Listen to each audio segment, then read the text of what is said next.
I added one more podcast to the giant podcast bin. Now you have plucked that podcast out and started listening. I took my microphone and found some human folk. Then I recorded all the noises while we spoke. My name is Adam Buxton, I'm a man. I want you to enjoy this, that's the plan. Hey, how are you doing, podcats? Adam Buxton here, out in the Norfolk countryside with my dog friend Rosie on the last day of January 2021 and towards the end of the coronavirus or SARS-CoV-2 pandemic. Yeah, I think that might be excessively optimistic, don't you? Yes, okay, Rosie. I know the crisis is still raging. We're in the midst of lockdown 3. A few weeks ago, the Capitol building in America was attacked by people who passionately and genuinely believe the baseless claims of the outgoing president that the election was stolen. Baseless Claims is my DJ name. DJs like bass, though, don't they? Yeah, I'm not getting many gigs. Anyway, I just thought it would be nice to have a big helping of excessive optimism for a change. And although it is so cold that my fingers are nearly falling off, I shouldn't have worn fingerless gloves, it is at least not pouring with rain today. And you are about to hear an enjoyable upbeat chat with my guest for podcast number 146, the British comedian, writer, musical theatre director and left field music champion, Stewart Lee. Stewfax. Stewart Graham Lee, currently aged 52, was born in Wellington, Shropshire, and was raised in the West Midlands by his adoptive mum after she and her husband split when Stewart was 4. Some personal details there. He filled his teenage years with book reading, listening to music, and going to see the bands he heard on John Peel's legendarily eclectic and influential shows on BBC Radio 1. Stewart had received what he has referred to as a waifs and strays bursary that enabled him to attend a local independent school, later earning himself a place at Oxford University, where he studied English in the late 1980s. At Oxford, he met Richard Herring, with whom he ended up writing on radio shows like On the Hour, starring Steve Coogan, Amanda Iannucci and Chris Morris. Lee and Herring's popularity as a live double act led them to getting their own BBC TV show, Fist of Fun, in 1995. And then in 1998, This Morning with Richard Not Judy. Both shows featured sketches and satirical commentary on modern culture. I'm saying that like I'm quoting it from somewhere, but I just made that up. All the while, Stewart was honing his skills as a solo stand-up comedian, though for a few years at the start of the 2000s, after he and Richard Herring parted ways, he stopped performing live altogether and instead shifted his efforts to writing.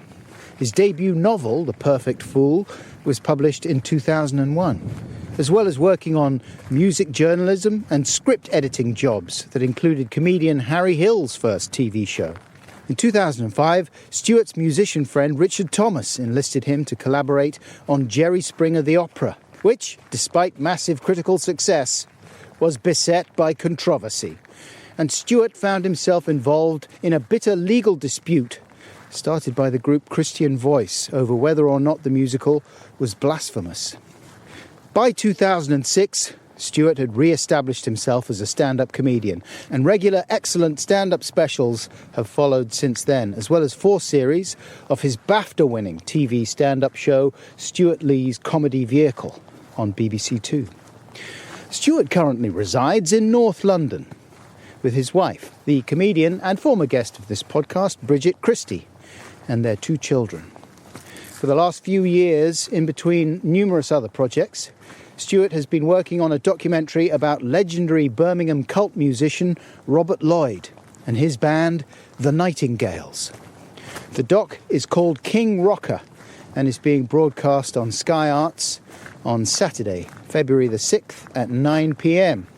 If you go to the episode notes of this podcast, you'll find a link to the trailer of King Rocker, as well as a load of bits and pieces related to my conversation with Stewart, which, as well as much music chat, touched on those 90s TV years with Richard Herring and the dangers of being misunderstood when it comes to referencing other comedians in his live shows.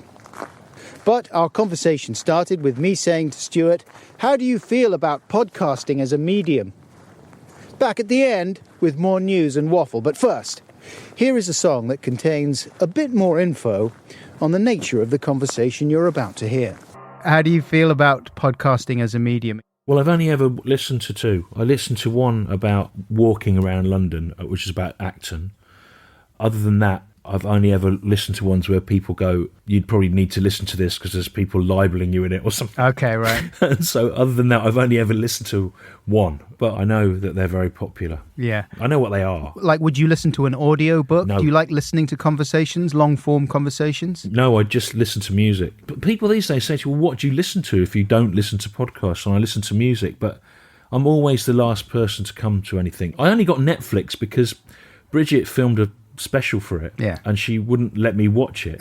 And so when she was out, I got Netflix, and I watched her special. And that's why I got Netflix. I got Netflix to see my own wife, and then I realised there are all these things on it, and it's amazing. But I haven't done Spotify or anything like that yet. I still buy the physical media. Okay, right. Spotify is quite a good resource, and it is becoming better and better because it just is now a good database for more or less anything. Although there are gaps, and for someone like you who's into fairly left field and often quite obscure stuff, I would imagine there'd be a lot of gaps. I just feel a bit overwhelmed, Adam. I can't cope with the amount of information. When I wrote a novel in the 90s that isn't very good, I got in just about the time I was finishing it, the internet was invented. Or one could have access to it easily anyway. Yeah. And so I never the final research took me about 5 years because suddenly I was finding out all these things that were relevant to it and I couldn't sort of turn it off. Yeah. So I find it's really difficult like that. And also, I like Sonic Youth, for example. And suddenly, every little side project they did where they went and improvised in a shed somewhere for 2 days with some old jazz guys, someone's recorded it and it'll be on some place where you can download it, and suddenly there's no end to things and it drives you a bit sort of mad. And the thought that I now would have to get on top of loads of interesting people talking about things as well, it's too much. Yeah, you have to sort of realign the way you interact with it, and you need to sort of stick to your interests. Yeah. You know, because the internet wants to feed you things. And so you just put in one search query and then that's it. It's off. Yeah. And from then on, it is just feeding you stuff and saying, you might like this, you might like this. I noticed you like that. I like that about it. The other night I was reading an old book of Scottish folk tales. It was a 19th century book. And I noticed that in the front there was a sticker saying it had been owned by a Dr. W.T. Crowe and his address was there. So I Googled him. So he was head of a lot of occult organisations in the 20s and 30s. A lot of those sort of occult organisations that now have sort of gone a bit far right. You know, they're all a bit awkward. Viking runes and things. He knew Aleister Crowley. He also knew some guy who set up some weird commune in West London. I started reading about him. Then I realised that his family had all disowned him and his daughter had gone off and had written really bad pulp fiction that she disowned. But also, the only thing she'd done apart from the Pulp Fiction was a travel guide in the 1930s to walks around Herefordshire, which I realised I owned. And then she was the niece of Elsa Lanchester, who was the bride of Frankenstein. Whoa. And she was the cousin of this weird guy that W.T. Crowe knew. And Elsa Lanchester was married to that actor, Henry... he's in loads of horror films. And he had an affair with Billie Holiday. It sort of all just spiralled out. It just kind of went... Vroom, vroom. But then the internet suggested to me that there was some amazing story to be told here about all these crazed overlapping things. And I mean, we're going to talk about the film later, hopefully. That was part of the thing with that, is at some point we had to draw a line under it because Rob Lloyd's life connected out to so many mad things. Luckily, he'd forgotten many of them, or we couldn't afford the footage, or there was simply no corroborative information relating to them. So it did. But I should probably say I've made this film with Michael Cumming, who comedy fans will know did Brass Eye and Toast of London, and it's about a guy called Robert Lloyd who was in Birmingham's first punk band, the Prefects, and is still going and doesn't play the hits because there aren't any and keeps writing new stuff. And it's a sort of adventure about his mad life. And We made it ourselves and we were going to tour it around cinemas, but then this virus happened. So we need to do something with it. And then Sky Arts are going to show it on the 6th of Feb. But there were things that were nearly in it that are insane, but I just couldn't kind of verify. Even with the internet, I couldn't verify them. Yeah, that's actually one of the motifs in the film, isn't it? Is the shifting nature of memory and the way that history, cultural history, is written and recorded. Yeah, it starts with a disputed story of whether Frank Skinner was in the Prefects or not, which I really, right from the beginning, no one's quite certain. And the Prefects was one of his earlier bands. Yeah, it was the first one, yeah. Well, it was in one called Dragon Mustard before that, but they have gone undocumented. Like, I'm sure you have an undocumented teenage band somewhere. I wish I did. I was never any good. I always wanted to be in a band. Right. But you were in bands, right? I was in one, yeah. What kind of music were you playing? It was copied off the Dream Syndicate, who were an American band that sounded like The Fall crossed with the Velvet Underground, that are still going. It was basically copied off them. So you were already into your left field music at that point? Yeah, well, yeah, I was, yeah. Did you have more accessible mainstream beginnings when you started listening to music, or were you someone with friends or parents who got you into that kind of stuff? The first group I saw live was the Wombles. Wow. So, yeah, then the next group I saw live was Madness. Oh, man, I was listening to Madness the other night. What were you listening to? Well, I was playing some stuff to my son, again, from Spotify. They're a thing that works across the generations, aren't they? You know, yeah. I forgot, though, how inventive it is, and I played him Ernie because I think maybe that's the first Madness song I ever heard. There was a girl who was into them, and I was like, wow, what is this song? And it's 2 minutes. It's about the machine machine. Yeah, that's right. They used electronic random number indicating equipment. Yeah. Nice recall for the acronym. Yeah. And it's got about 4 very good hooks in it. Yeah. And that's the thing, like, I don't know if you liked the Strokes back in the day, but on their first album, you know, you were struck by the fact, like, every one of these songs has got about 3 or 4 really good ideas and really good hooks in it. Yeah. And that's so fun when you hear an album like that. And that's what Madness were like all the time. All the time. And, you know, that's the thing you can put on in the car with the kid. I like that sketch you used to do, actually, of the dad trying to get the kids into music, because I know that I am exactly like that, really. But, you know, and so when they played about the end of the year before last, we took the kids who were 9 and 12 at the time. It was fantastic. I was so proud of them. You know, we were in the bar getting served, and we were at the front of the queue, but the start of One Step Beyond, the saxophone started, and they went, "One Step Beyond," they ran back to their seats. It was just the best thing, because the first half of the show, they made the set look like the Dublin Castle on Camden Parkway, where they started out, and they played all the stuff from that period on what looked like, you know, old equipment. Then the second half was a beautifully designed rock show, you know. It was fantastic. I really think they're one of the great British groups. And luckily, you know, I've been able to run into a couple of them and thank them for that. And I don't think there's any shame in that. I think that you should do it. Just say it and go. That's great. I've never seen them. I'd love to. Yeah, well, it's not remotely shit. It's really good. Yeah. And they're still tight. Yeah. And they've got an edge for guys in their 60s. They've still got a slight edge of being a bit dangerous, and they look a bit like mean gangsters as well, who would be sarcastic to you. They got banned from Top of the Pops 4 times, I think. Did they? Yeah. What for, do you know? For things like just wandering off the stage at the end of the song and not paying attention to the instructions they were given by the floor manager and just making the whole thing look a bit shit and a bit amateurish. Yeah. And that upset the BBC badly. And then they would do things like let off fire extinguishers and get pissed because they had to spend the whole day. They did about 4 or 5 rehearsals before the actual shoot, and they just didn't see the point. Yeah. And so they would just go to the bar and drink a lot and behave like, you know, naughty teens, which is what they were. What a thing, though. What a program that was. When I script edited the Harry Hill show for Channel 4. This is what you do on these things, and you do showbiz anecdotes. Yeah. It was produced and directed by Robin Nash, who was a guru of light entertainment and had produced and directed Top of the Pops at the height of its powers in the 70s. And he had brought from Top of the Pops a number of dictates, namely that no thing should go longer than 3 minutes. So Harry would write something with loads of badgers that went on for ages, and then Nash wouldn't have it because it had to be less than 3 minutes. And because he said all light entertainment has to be less than 3 minutes. and there was never anything longer than 3 minutes on Top of the Pops. And I went, all right, Robin, hang on. You were producing and directing it, weren't you, when Bohemian Rhapsody was number one? I was, yes. Well, that's longer than 3 minutes, yes. And so what I did was I told Roger and the boys that they could sing the first half of it the first week, and if it stayed at number one, they could perform the second half. And that's actually what he did. He was so enslaved by notions of light entertainment that he wouldn't let this masterpiece of pop run out at its natural length. But what an amazing privilege to have worked with him, really, because once you know the rules, you're allowed to break them.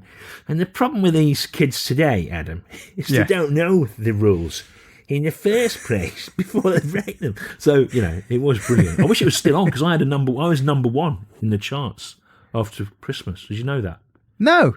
Oh, right, yeah. An old routine of mine got sampled by Asian Dub Foundation, and they decided to release it as a single because it was about immigration and multiculturalism and the history of people coming to live in Britain. Yeah. So they decided they would release it and see if it could be number one on the day we left the EU. And it was number one in all the sales charts for 2 weeks, but not in the streaming chart. God, I didn't have any idea. And that is how distressingly cut off I am from... Well, no one knows about the charts now, do they? No. And also, I suppose that is reflected by, or a symptom of, the fact that there are no real music shows anymore. Watching King Rocker, your film, I was reminded and delighted by the clips of shows like Razzmatazz and Snub TV. I mean, Razzmatazz was a big tea time kids show, right? Yeah. What I love about the Razzmatazz clip is it goes from the Nightingales on Razzmatazz to a few seconds of David Kidd Jensen saying something as someone with a puppet comes and sits beside him. And you think, that's what it was like when he would go from sort of soft sell to some sort of puppets having a fight or something. And then, you get the strangest things on those shows sometimes. Right, like the Nightingales and Ted Chippington. Yeah. And Fuzzbox they were with, weren't they? Yeah, we've got a Fuzzbox and we're going to use it here. We're known as Fuzzbox by then. Yeah. There was a sort of feeling that things could break out in the most peculiar ways in the 80s and then leak into the mainstream. And they didn't do it through astroturfing, as they say on the internet, or through viral campaigns or misinformation or hacking your Facebook account. Things just seem to sort of happen in weird ways. Yes. Well, I suppose radio played a large part in that. Yeah. John Peel was responsible for getting Oh, Superman by Laurie Anderson into the charts, next to very accessible things. And then, you get those Saturday morning kids show strange juxtapositions. It was great. And the voice. Isn't that amazing to think that Oh, Superman by Laurie Anderson was on Top of the Pops? Because it's just a heart-stoppingly brilliant work of art that got into a place like that. It's fantastic when things like that happen. Do you remember how you responded to it when you first heard it? Because I was on a diet of Adam and the Ants, Madness, etc., kind of pretty accessible pop, and I didn't really know what to make of Oh, Superman. I didn't know what to make of it. In fact, it's only in the last decade or so that I've found it overwhelming. So many things change as you get older and you have kids or you experience loss. Certain things just don't seem to be fixed in time because they're changed by how you feel about them. And Oh, Superman's something that I like it more and more as I get older. What was your relationship with the Nightingales then as a fan? How did you get into them? Am I right in saying you're sort of a Brummie yourself? Well, I grew up in the suburbs of Birmingham. I lived some of my childhood just inside the border and some of it just outside it. Mm-hmm. True Brummies would say I wasn't. But my family were, and my cultural centre was Birmingham. And my family had all worked at Cadbury's, actually, on the shop floor. You can't get more Brummie than that, working at the Cadbury's chocolate factory. Uh-huh. So I came to them, like lots of people did through things in the 80s, being a kid listening to John Peel, where they were absolutely ubiquitous. It's amazing how many people can't remember them because they were on John Peel all the time. Them and The Fall were the group that did the most sessions for him. Really? I never saw them in Birmingham because they split up before they played the kind of venues I could have seen them in. They never got to the level where they do the Birmingham Odeon, like Big Country, that you could go to an all-ages show. They would still have been in the back rooms of pubs or nightclubs, which were... I managed to get in to things from about the age of 15 like that, but... they were a bit more tightly policed in Birmingham because it was an old Quaker city and they were very tight about rules and regulations, But then I was really delighted when they got back together. Rob had about 10 missing years, which is a sort of That's the downer emotional bit of the film. Yeah. Where was he? What was he doing for 10 years? And then when they got back together, Rob didn't really know who I was, but he knew that I was doing a Telford Arts Centre and that I'd mentioned that I liked the Nightingales, and he turned up looking for some way of exploiting the situation, which is what he does. He's always looking for some way of using things for the band, you know. And then he asked me if I'd open for them when they did London, and I don't like opening for bands. I don't think it works. No, it's usually disastrous. Usually disastrous. It worked in the 80s because in Birmingham in the 80s, we wanted to see the alternative comedy, and there wasn't any in Birmingham. It was all in the Comedy Store and the comic strip in London. And when Phil Jupitus opened for Billy Bragg or Peter Richardson opened for Dexys, you were delighted. But actually, it was all right doing the Nightingales. The audience were fine. That's how I got to know him. What sort of date are we talking here? What sort of year are we talking? That's 15, 20 years ago. And then about 10 years ago, he said to me, do you think there should be a documentary about the Nightingales? I said, what do you mean? He said, well, a bit like that Anvil film. And I think, well, not like that, you know, because you're not, I don't know, I think the Nightingales are really great, but just not known. So, yeah, but it took a long time to work it out. Nobody wants to do it, obviously, because no one will fund anything like that. Yeah. Then, as luck would have it, I was talking to Michael Cumming, who I already knew because he directed the pilot of this show I did for BBC Two, Comedy Vehicle. Oh, yeah. And then he went off to do Toast instead. And he, not only did he really like the Nightingales, but 30 years ago, he'd submitted 3 proposals for documentaries to BBC Two, to The Late Show or something. One about the Nightingales, one about the comedian Ted Chippington, and one about Jake Thackeray, the folk singing comedian. And I said, well, this is what we want to do, you know. So we worked out that he could edit and I could sort of front it, and we raised some money by doing benefit shows where I did stand-up and he showed the film he'd made about Brassai. We asked Fire Records to help out with organising it. We did a bit of crowdfunding. Some really strange people that you wouldn't think would be fans of them gave us bits of money. Odd sort of wealthy punk fan benefactors. You know? Yeah, there's got to be a few. There's got to be a few. And we made it for about a fifth of what it would cost to make an episode of Stewart Lee's Comedy Vehicle. Well, it seems to be made in the spirit of some of the music itself. You know, it's kind of... I'm glad you think that. Amiably DIY, Yeah. And it's got a nice kind of occasionally cut up and collage-y feel to it. You do little things just for the sake of doing them and deconstructing rock docs a little bit. It has a critical relationship with itself, which I like. Yeah. And it also, because there was only me and Michael and that we weren't accountable to anyone, when Rob would suddenly tell us that he'd been a food critic for GQ, we could go off and follow that blind alley. There was a couple of great blind alleys that we couldn't get down because we didn't have the money, the time, or anyone doing research. We just couldn't track it down. A lot of the footage we couldn't find or clear, and there isn't much footage of the Nightingales anyway, so that's sort of why it looks like it does. Right. That, I would say, if I had one complaint, and it's a very small one, it would be that there wasn't more of their music in there. Yeah. But, you know, these days, it's like, as we said before, you go on Spotify and it's all there. Yeah, well, there is no other footage of their music. Right. That's everything there is. There's the arena footage from 1980. There's the Razzmatazz footage of one single. There's the footage from German television of them doing a song on a flatbed truck in a square.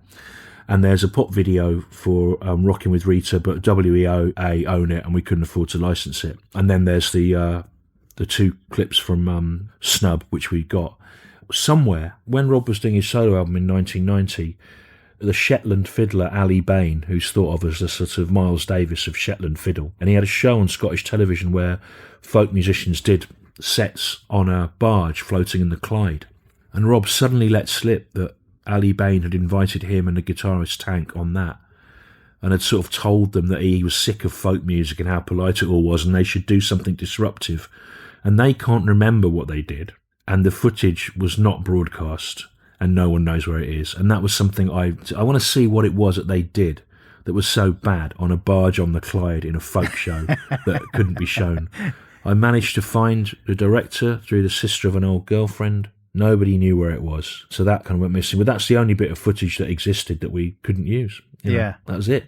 But luckily, we've got Spotify, and I'm going to make a playlist to accompany you? this podcast. Oh, yeah. great. And I will include those tracks that you recommended. Yeah. Tell me about the little clips that you sent to me. I asked you to send me a few of the tracks that meant a lot to you from the Nightingales. Well, the first thing I think I put on there was Barbarella's by the Prefects, which were the first Birmingham punk band, and Barbarella's was the club that everyone played at. Yeah. Barbarella's, interestingly, is where the scene that sort of spawned Duran Duran started, and Duran obviously is a character in Barbarella's, so that must have been in the ether. Right. But, I missed all that. I was too young. I missed it. I knew it was there, but I missed it. Someone describes Rob Lloyd as being the Birmingham Johnny Rotten, but actually what becomes clear almost immediately is that he's much nicer than Johnny Rotten. I don't know Johnny Rotten, right?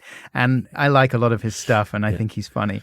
But he doesn't seem like someone that you'd want to hang out with necessarily, whereas Robert Lloyd really does. He's a sweet guy. And it sort of struck me that actually maybe one of the things you need to become well-known or remembered or legendary, especially in music, is to be a bit of a cock. Yeah, and to be a dictator with your group. Yeah, and many of the people that you and I like, I'm sure, Mark Smith being an obvious example, are people who didn't mind rubbing people up the wrong way a lot of the time. They were single-minded to the point of mania. Although with Mark, I think there's another thing. With Mark, as if I know him, I don't. I think there's a thing where he sometimes behaved in a particular way to sort of provide you with an anecdote, if you know what I mean. And certainly he gave you a priceless one, which is that you go to interview and end up essentially being assaulted and hit over the head. And yeah. I mean, that's much better, isn't it, than I went to his house and I put the tape recorder on. And it wasn't even his house, was it? Was it your house? Yeah, he was in London. So for people who don't remember, we had a segment in the Adam and Joe show called Vinyl Justice where we went round to artists' houses and went through their record collections, and we were dressed up as policemen and doing these stupid accents and going, "Oh dear, you got some criminal records here, I see." Yeah. That was basically the whole joke. Yeah. And he didn't want us to come up to Salford to do it. So next time he was in London, he and I think a guy from the record company showed up to this basement flat where I was living in Clerkenwell. Immediately drank pretty much a whole bottle of vodka between them. And Mark was immediately cantankerous, quite, in a sort of spirited, fun way, but just being weird and oblique and answering strangely to everything we said, and sort of barking at us every now and again, and then speaking in a kind of staccato way while he was staring at us menacingly. It's a really funny clip because it's sort of... Yeah. It's sort of not like any other pop interview, is it? No. It's sort of like something from the Texas Chainsaw Massacre. And Joe didn't really know what to expect. Like, I was the big Fall fan. Joe was just sort of going along with it. And so he wasn't quite as reverent. Yeah. And maybe Marky Smith picked up on that and ended up just putting a plastic bag over Joe's head and then wrestling him down to the couch and then sat on his head and then lit up a ciggy and sort of sat on his head in this kind of very regal way, as if he was sitting on his throne. And occasionally he would punch Joe's head through the plastic bag and take a drag on his ciggy and look imperious. It was very good. Yeah. Well, I mean, you get a display of him. You don't get that with Rob. And I think one of the nice things about the film and why people might like it now is you see a load of people just hanging out in pubs talking. Yeah. And then being in crowded small rooms enjoying themselves, or on moorland covered in snow walking around. And they're all things that we can't do now. And it suddenly seems, irrespective of whether you like the music or know the band, the kind of postcard from the past of human civilization. Yeah, that's right. You and he having a fry-up in a cafe. Yeah, but the Nightingales it's a cliche that people talk about things being like a family, but it was so nice to be around them. They were so helpful to each other and tolerant and supportive, and they all knew their place, and they always thought of the greater good of the thing. They seem to have reached an equilibrium. Yes. What's the name of the drummer and the singer now who's kind of given them another Fliss new lease of life?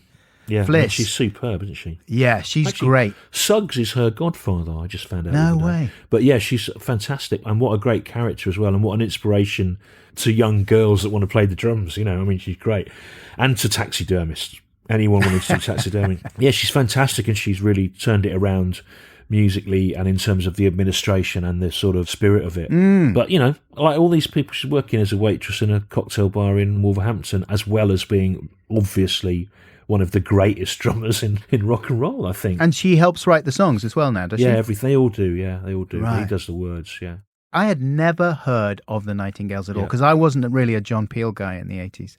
And after I watched your doc I went and took a deep dive on Spotify and started with the most recent records, Yeah. which are really good. They're immediately catchy and enjoyable, lots of good ideas, and she's very good. Her vocal counterpoint to him is great. Yeah, it's got a bit of a Lee Hazelwood, Nancy Sinatra thing going on as well. I think he likes that male-female. Yeah, Pixies as well, I thought of, Yeah. with Kim Deal Yeah. and Frank Black. But there is a moment talking about the fact that he is quite vulnerable sometimes and, straightforwardly emotional. There's a moment that I found quite moving when he and you are in his place and he's describing the moment towards the beginning of the 90s where he got dropped by his label. And he just had that full experience of just suddenly thinking, what am I doing? Like, I'm totally irrelevant now. Have I just wasted my time? Is the problem with me that I'm actually just not very good? And that horrible feeling, which I'm sure anyone creative has felt very often. Yeah. And he's on the verge of getting a bit teary when he's recalling that time because it was obviously such a desperate and bleak time for him. But it's funny to watch you in that scene because you're looking very sympathetic because it's a really obvious, this guy is really vulnerable. But then he shifts to taking the piss out of himself a little bit, laughing at himself. And you can almost see the look of relief on your face. Well, that's the thing is I'm not a journalist at the end of the day. And there were probably some tragic and dramatic elements to the story that aren't told because I don't have the heartlessness that a real journalist would have to dig, And that's why, we were lucky that we got that scene with Rob talking to his son, Louis, because you get more out of him there. And also, as a funny little bit, we picked up, Rob was offered a sitcom pilot by the BBC in the mid-90s, another mad thing. Yeah. But the writer, him and Stephen Wells, the late, great Stephen Wells, fell out in the pub between being offered it and finishing it.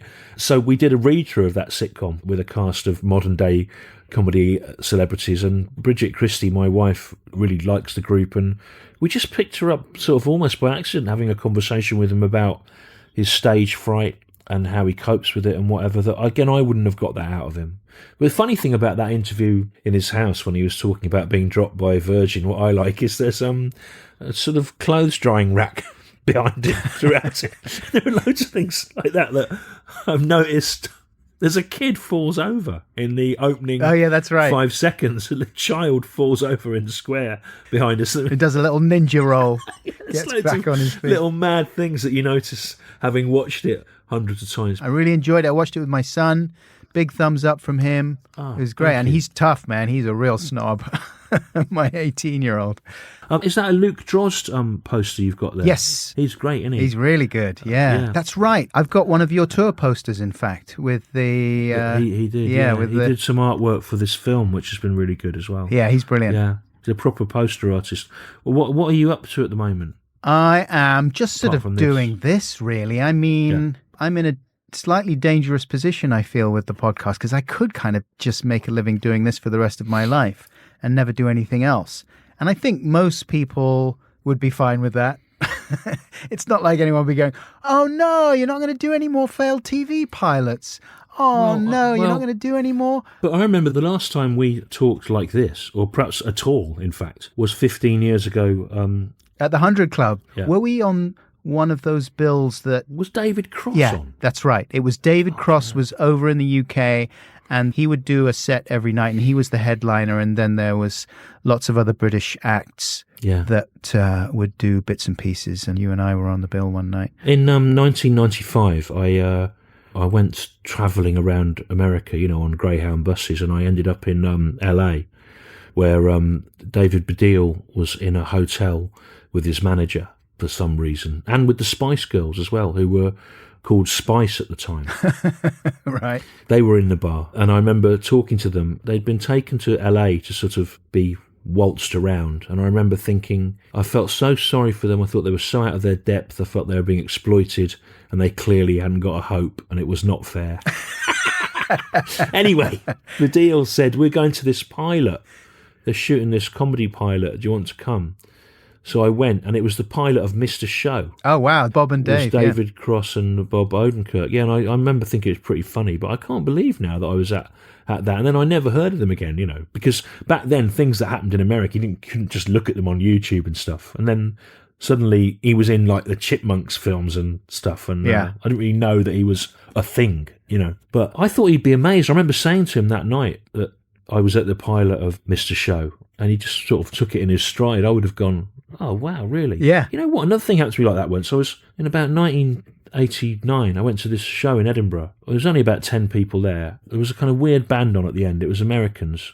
They all lived in a commune somewhere in the desert. There was like a weird band on at the end that were like a Captain Beefheart kind of group.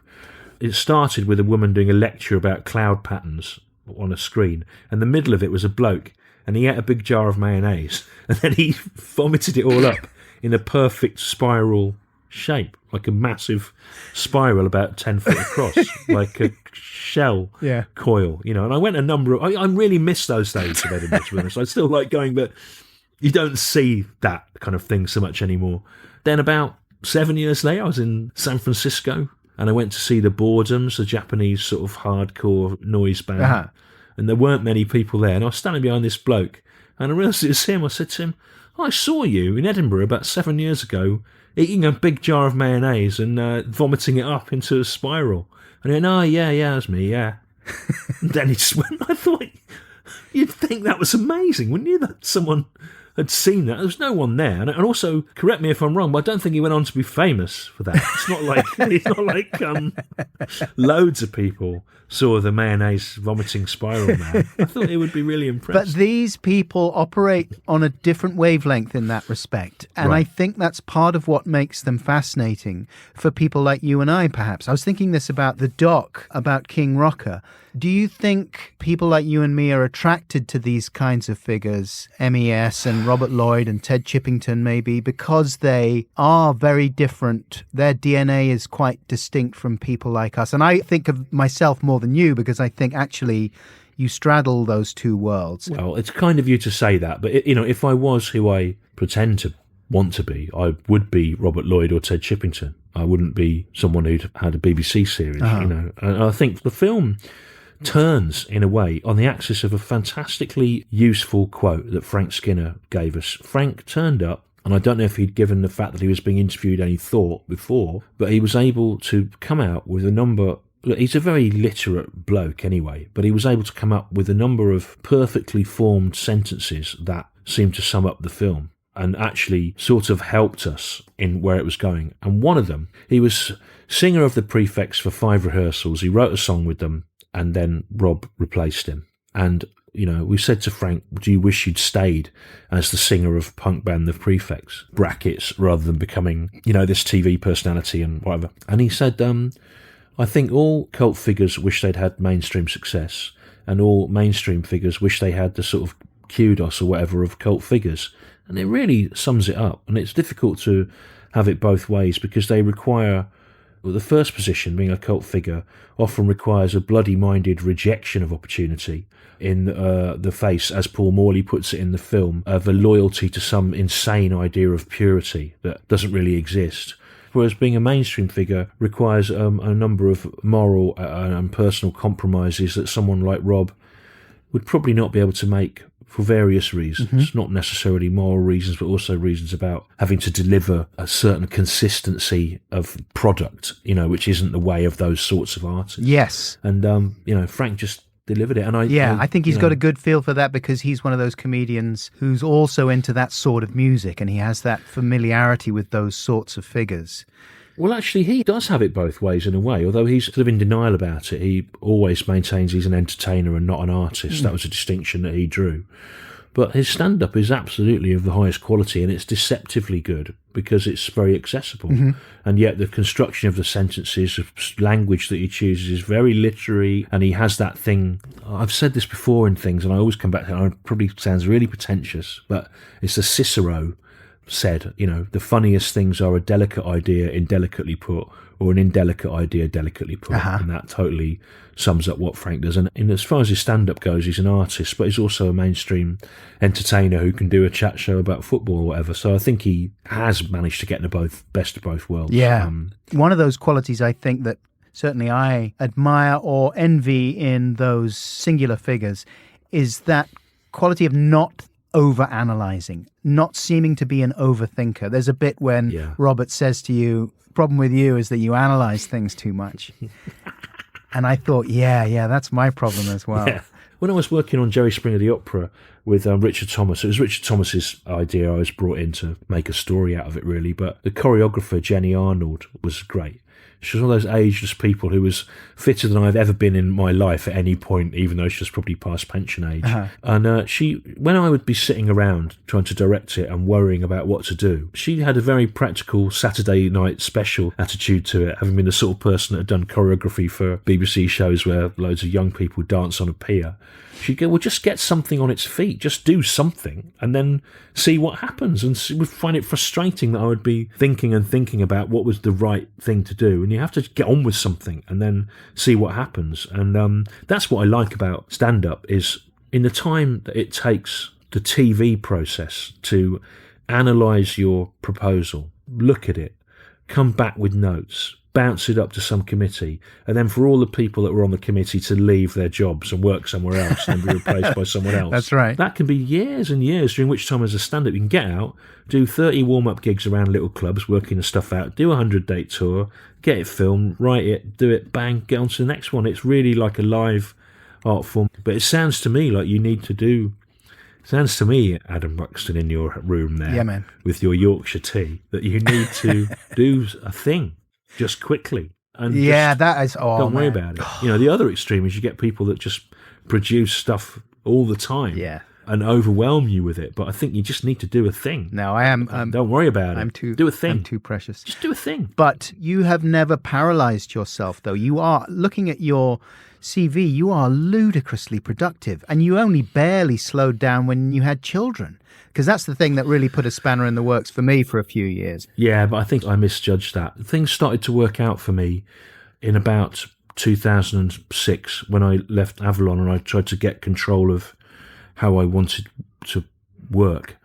And then the logical approach of taking a new show to venues every year and it being a good show and the next one being a bit better and more people coming just gradually built and built, and it didn't seem like mysterious, but it was just as the kids started to come along that I was doing that, and I had to push through with it.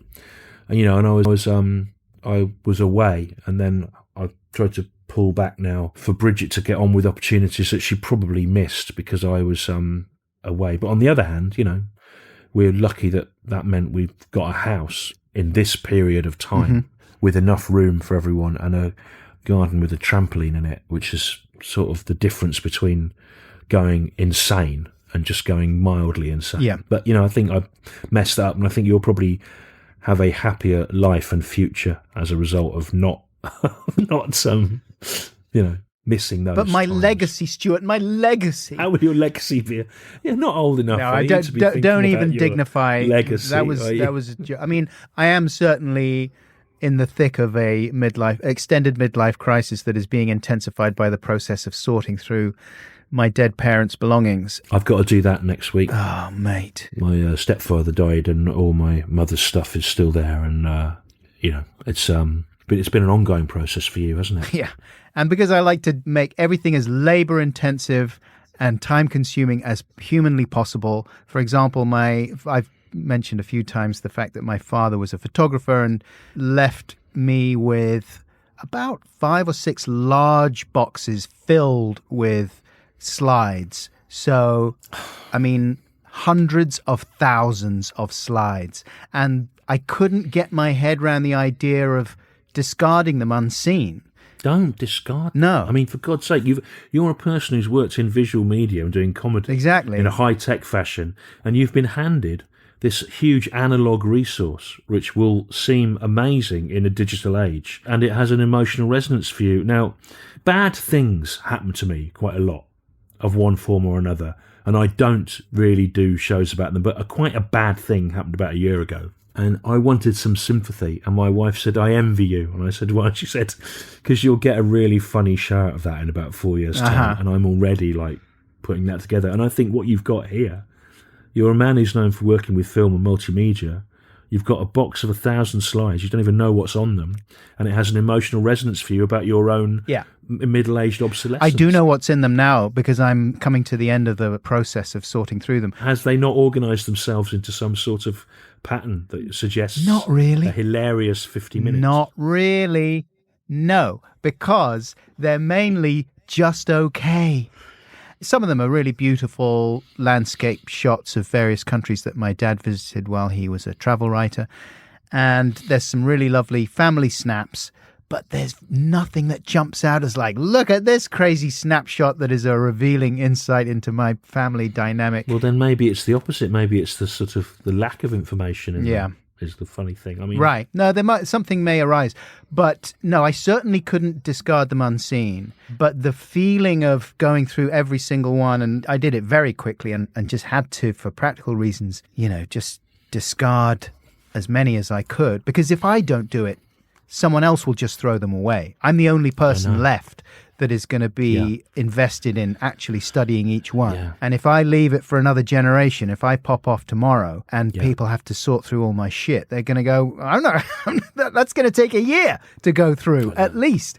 And so they'll throw it away. I think there's a weird thing about that. Like, I think people of our generation, particularly slightly spoddy men that liked music or comics or books, before everything was digitised, I think in our self-aggrandising imaginations, we imagined that we were constructing some important archive that history would thank us for.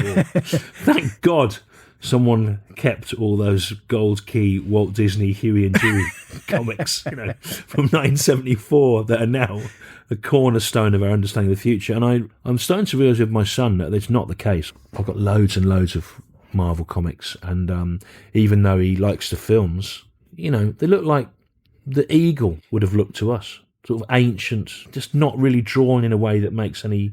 The things I think are cool about them, the foreshortening of the figures and the rough and ready aspects of it and the slightly surreal, bodged together notion of this hack work is just... It's nothing. It's meaningless. I have not created some British library-like resource. I've just created a problem for someone when I've died. That's the thing, isn't it? Because, I mean, at least with someone like you, I would imagine that there would be people interested in sifting through anything you leave behind in dusty boxes, and they will say, look at this, an unproduced sitcom script here, some stand-up ideas that were never worked up. Yeah, but I don't keep any of that. That's the stupid thing. I don't keep any of that anyway. Do you keep? Have you got I used to, but now this experience of sorting through my stuff has encouraged a cull, because I'm like, what who in the world would give a shit about this stuff that I've been carefully hoarding for years? Like sheaves of notes and faxes and ideas from when we started doing the Adam and Joe show, with me in my mind thinking, well, one day someone is going to think this is a very valuable thing. Well, I'll tell you who'd be interested in. Professor Oliver Doble of the University of Canterbury, who runs the comedy course there, where comedy is studied as if it were art. Okay. He would like them. Is that his real name? Yeah.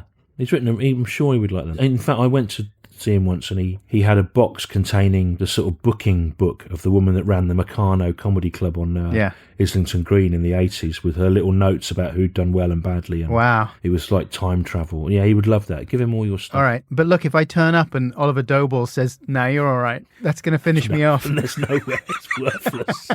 It's absolutely worthless.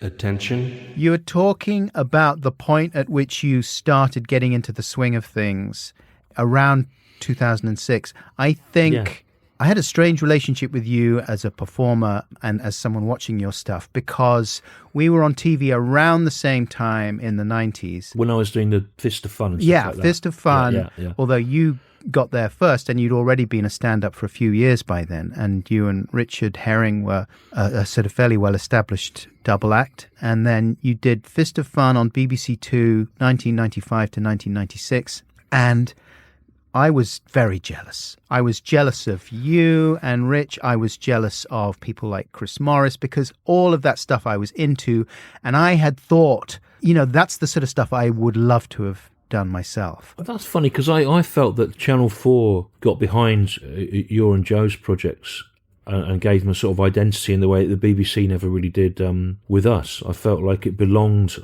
on the channel, and it was part of the brand identity of it. And I remember thinking that I wish that we had the apparent, support of the channel, that they sort of trailed it or seemed to acknowledge its existence in the way that they did with you. And I also, in the first series of Fist of Fun, I wanted to inculcate into what was a piece of light entertainment a sort of feeling of mess and disruption. And it was ironed out of it in the second series, sort of against my will, really. But I felt you hung on to that, and it seemed really kinetic and energised and sort of vibrant to watch, whereas we were sort of pushed, certainly against my will anyway, towards more of a conventional, shiny floor show, light entertainment sort of feel. That was the thing that I clung on to cheer myself up about. I just sort of thought, oh no, they've got an audience. We're against audiences, and we're against like sets and things like that. So that's okay. Even though I don't believe it in my heart, I can tell myself I've got more integrity than these guys. And then you did This Morning with Richard, Not Judy, which I think by that time I was so jealous that I couldn't really watch it. Well, that was Richard's idea. He had Richard wanted to do this sort of chat show, and I'd forgotten actually with some daytime host he wanted to do it with. But then in Edinburgh I was around anyway, and he said, "Do you want to help out?" So I did it with him, and then it didn't have my name in the title or anything. But I find it really hard to remember that period of doing that show, because we used to film them live on Sunday mornings, which was so insanely stressful. Oh man, because this is the thing. I watched the first episode on YouTube this morning. So it's broadcast live, 1998. You and Rich in a kind of gaily decorated daytime TV studio environment, live audience. Yeah. Richard Thomas as a one-man house band. Yeah. And I hope you won't mind me saying that you don't look comfortable. No, it was all right by the end. Actually, what got better was in the second series, we moved from the BBC to Riverside Studios. Yeah.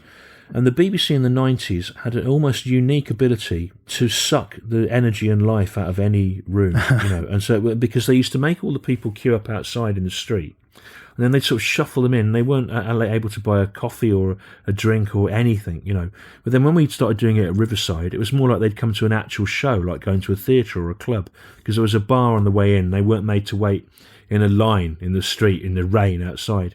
So it partly was much better, the second series, because the audience were happier and we were happier being in an environment. Yeah. And it was much easier with the second series of Richard Not Judy to make it feel fun. Yeah.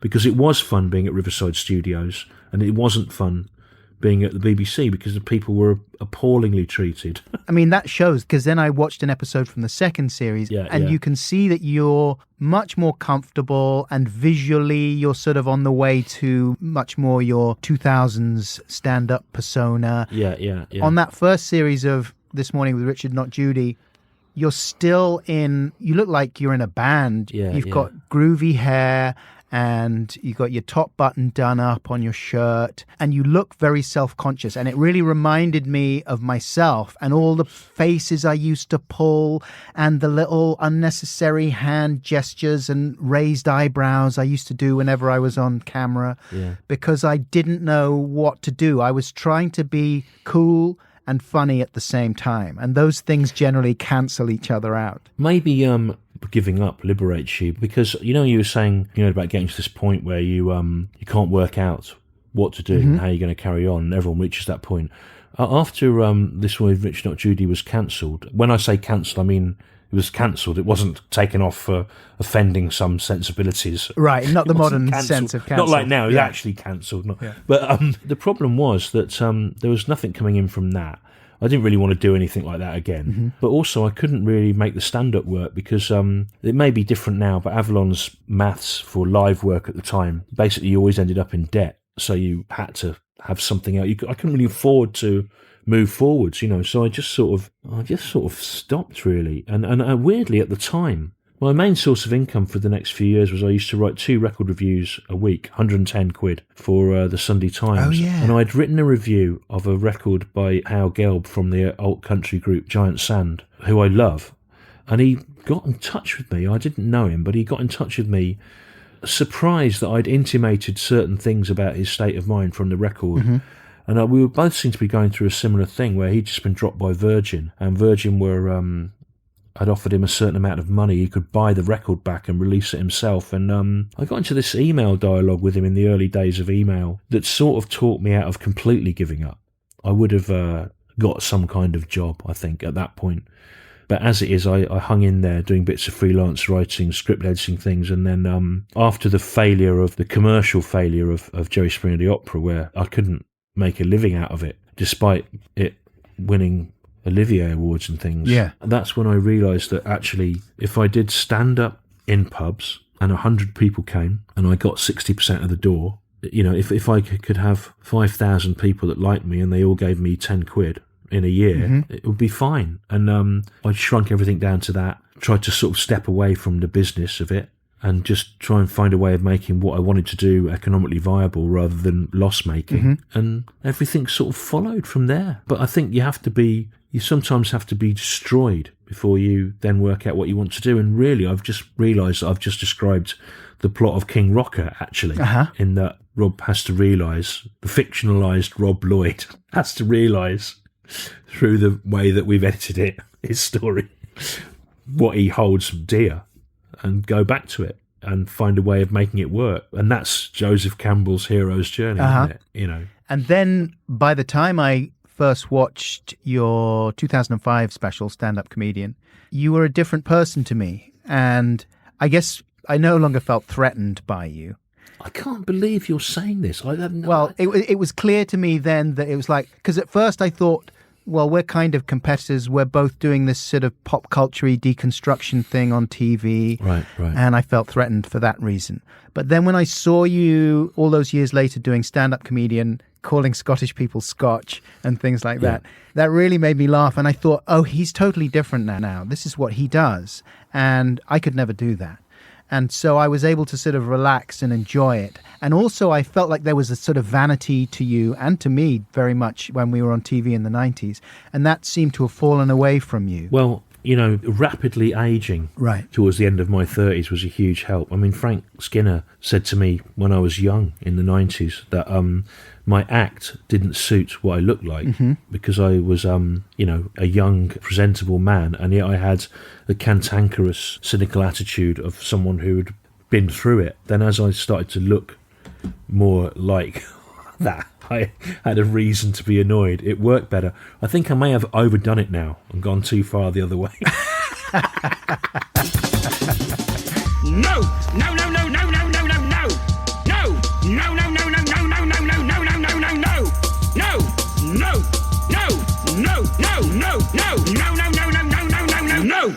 My other thing that I wanted to lay at your doorstep was my theory about art, which relates to something that I've heard you pouring buckets of scorn over in your act from time to time. And I came across something that the poet Shelley said in an essay he wrote in 1821, that the job of poetry was to, quote, strip the veil of familiarity from the world. I thought that was a lovely phrase. In other words, what it meant to me was that what art in general aspires to do is to change your relationship with the mundane. So the currency as an artist is that the more subtle the truth you aim to reveal, the smaller your audience, because most people won't be able to relate to what you're making art about. But if you can uncover a truth that is widely relatable, yet previously unidentified, you've absolutely smashed it as an artist. So that sounded to me, in my head, like a good description of observational comedy, right? Which you've been withering about in the past in a sort of funny, over-the-top way. And I think, is it you or Rich that sort of, maybe it's both of you that kind of talks about, it's just noticing things. Well, I don't know who did it first, but it's become a thing that lots of people do it. And I imagine if either of us did it first or together or individually, it's sort of in the ether that, right. It's become a thing. I mean, one of my ideas for a post-COVID show is about not noticing anything because everyone's been in. There's a third way, though, in what you said. That is a brilliant quote from Shelley, and I'm not about to say that I'm going to improve on it. Yeah. But both those things are true. about ways of producing stuff and what its purpose is. But the beauty of stand-up is that it's a genre, right? And it's a recognisable genre, and it has rules. And one of the great services Michael McIntyre did to the genre was to make it so ubiquitous that it is fully understood now, I think. Mm-hmm. People know what the rules are, and he plays by the rules, and he plays by the rules very well. And so everyone carries around within them an understanding of the genre. Mm-hmm. Then, once the genre is understood, you can appear to work within the genre but actually be doing something else. And a great example of this is I am obsessed with the Italian Western of the 60s and 70s. You know, I've watched hundreds of them. I've watched about 200. There's about 400 more to watch. Man. Right? Yeah.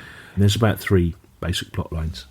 After a certain point, it's diminishing returns. But a lot of them, they were made and marketed to audiences of working class Italians who went to the cinema 5 nights a week because there was no telly in poor southern Italian towns.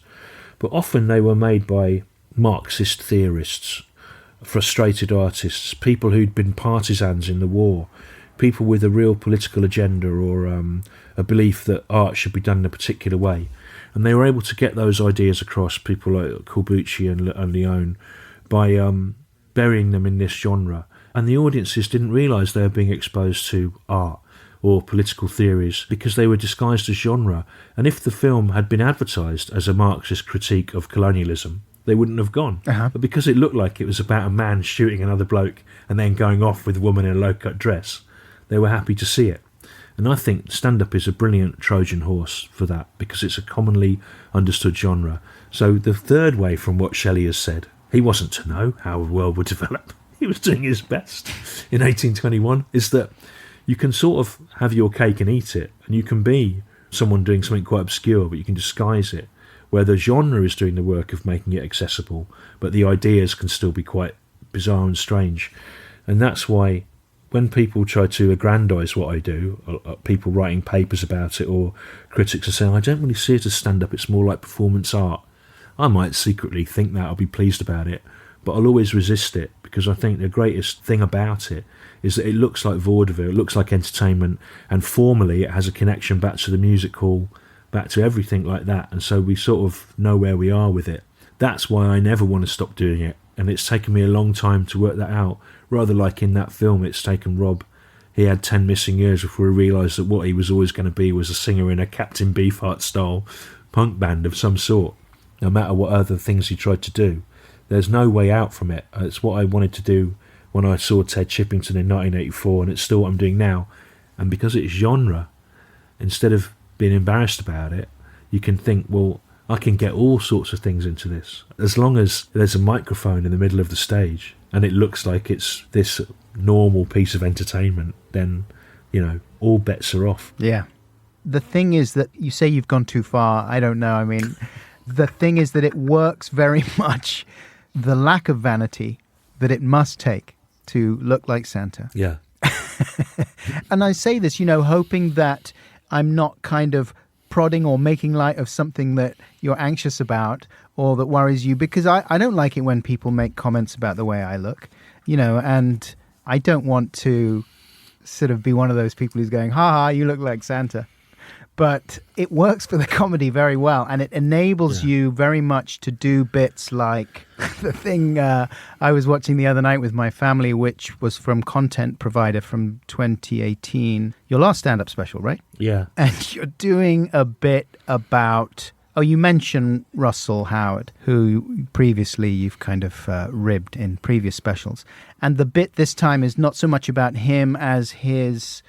fans and younger comedians who challenge you about, like, why do you need to be mean about a fellow comedian, about Russell, you know? Mate. You don't really get beyond them just saying mate.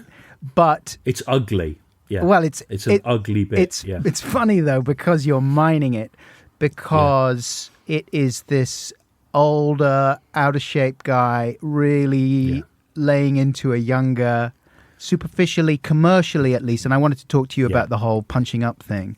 Yeah. Superficially more successful, and it's very funny, and how childish and how playground pathetic bullyish it is what's funny. Yeah, well, that's the intention, but what's happened with that bit is funny. But basically, that gets clipped by people that hate me, so that all it gets clipped So it's just me going, like making all those noises for 5 minutes, and then there'll be comments underneath it going, is this what Pope passes for woke modern comedy? It's just a man like making noises. The mate bit actually was from probably what gave me the idea for that, where you realise that you're an old guy. You know, about 10 years ago, 2 doors down from us lived, you know, a shared house of hipster Trustafarians having a childhood holiday in Hackney before they went and got jobs in the city whilst they were students. And they lived above a lovely old lady whose husband had been one of the people that tracked the moonshot from Woomera in Australia. Oh, right. When the British scientists had to do that.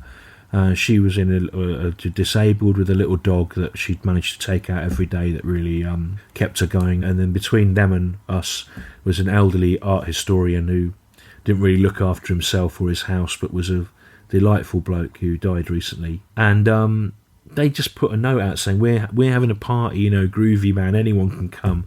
I thought, I've been young, I've been to student parties. But it got to about 5 a.m. and it was still banging away, and I was thinking of the lovely old lady from Woomera tracking station with the dog in her wheelchair in the cellar who used to make us little fluffy things for Christmas to hang on the tree. And I just thought, for God's sake, we had a baby that was away. And I went out into the street in a dressing gown and some walking boots, which were the only things I could find.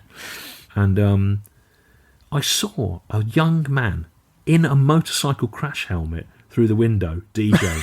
He was DJing whilst wearing a motorcycle crash like helmet Daft with the Punk. visor down, like he was in Daft Punk. But he wasn't in Daft Punk, was he? He was just in a house, right? And then there was a bloke outside in the street trying to get his attention and shouting, mate,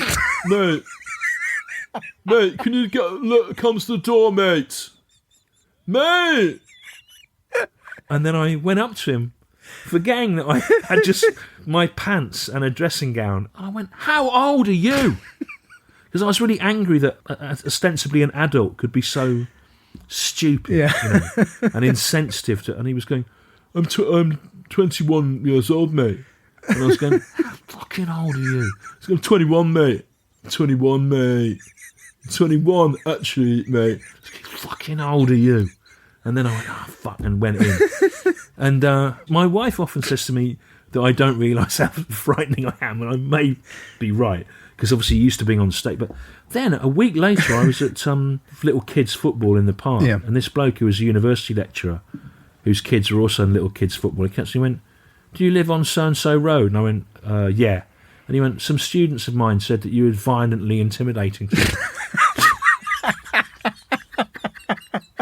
So basically, it was like revenge on that bloke. I'm 21 years old, mate. It wasn't really anything to do with Russell Howard. It was more to do with sort of how young people speak and how you get annoyed if you're old at being called mate in a posh voice. Yeah, fucking hell, that was funny. Adopting a kind of ersatz street persona. Anyway, that's where that came from. It was funny, though, because I told my family at supper one evening that I was going to talk to you on the podcast. And my younger son wasn't familiar with your stuff. He's a comedy fan. So I said, oh, man, you'd like it. And I described that bit. And I put it in context by saying, oh, it's kind of superficially sparked off about by Russell Howard. He's another comedian. And sometimes Stewart kind of ribs him in his things. I've only done it once. It was only that thing about I got sent a press release, right, for some reason, because I used to be a journalist. I got sent a press release, and on one side of it was a big thing about how he was raising loads of money for charity, which is great. But on the other side, because it was from Avalon and they never miss a trick, was loads of marketing stuff about products of his you could buy or whatever. And I just thought it was funny that the two things came out together, and that was the routine I did before. And it could have been about anyone. It just happened to be about him because that was the naff thing that crossed my... Yeah, but it is very easily misunderstood, that whole thing and that whole dynamic, and the thing that you sometimes do with people in the media, and you're asking a lot from your audience a lot of the time, and that's what makes it fun. Yeah. But people regularly misunderstand it. Well, some of these things that people still see on the internet are 16 or 17 years old now. Right. And at the time I was doing them, I was playing 100, 150-seater rooms. So that to do a bit about Michael McIntyre when you're that person is funny. To do it when you can do 250,000 people on tour and you've won a British Comedy Award is different, right? But I haven't really done it since then, because I know that the balance has changed. Although bizarrely, of course, to most people, I am still an obscure person. I'm not on things. So regularly, people don't really know what I do or assume I'm trying to get publicity for myself. The thing that happens to me regularly is I might get a cab at night after a gig, and reluctantly, when the cab driver says, "What do you do?" I'll say I'm a comedian. He goes, "Oh, you've been working tonight?" And I go, "Yeah." And he goes, "Where?" And I'll go at Leicester Square Theatre. He goes, "Oh, you want a bill there?" I go, "No, I'm there for 6 months, 6 nights a week." He goes, "Really?" I go, "Yeah." Have you been on telly? And you go, and then he goes, "What's your name?" And he's never heard of you, right? Yeah. And then he asks me about all these people. Do you know them? I go, "Yeah, I've done that." And it's really, you can see they think you're a liar. Right. Or mad, because they would have heard of you. This happens over and over again, you know. And so I've managed to be simultaneously considered a significant and influential figure, and yet also utterly obscure to the average person. So if you're going to talk about punching up, where am I punching up from? It doesn't. No one. Yeah, really... but that's the problem with the concept of punching up. I always think is that it really depends on what metric you're using to punch up. Yeah. A lot of those comedians may be more commercially successful than you, but actually the more valuable currency in the comedy world is kind of critical respect, longevity, consistency of the material. And in that way, you are high status. Well, it's nice of you to say that. I don't... There was a period where, you know, if I'd done a shit on a bit of paper, it would have got a good review in a broadsheet newspaper. But I don't feel like that's the case, you know. And I don't feel like lots of young comics really know I am. I'm not really on social media, so I'm not really aware of it. I don't have a presence in things. The audience don't seem to be going away live, despite the fact that I'm not on things anymore, which is nice.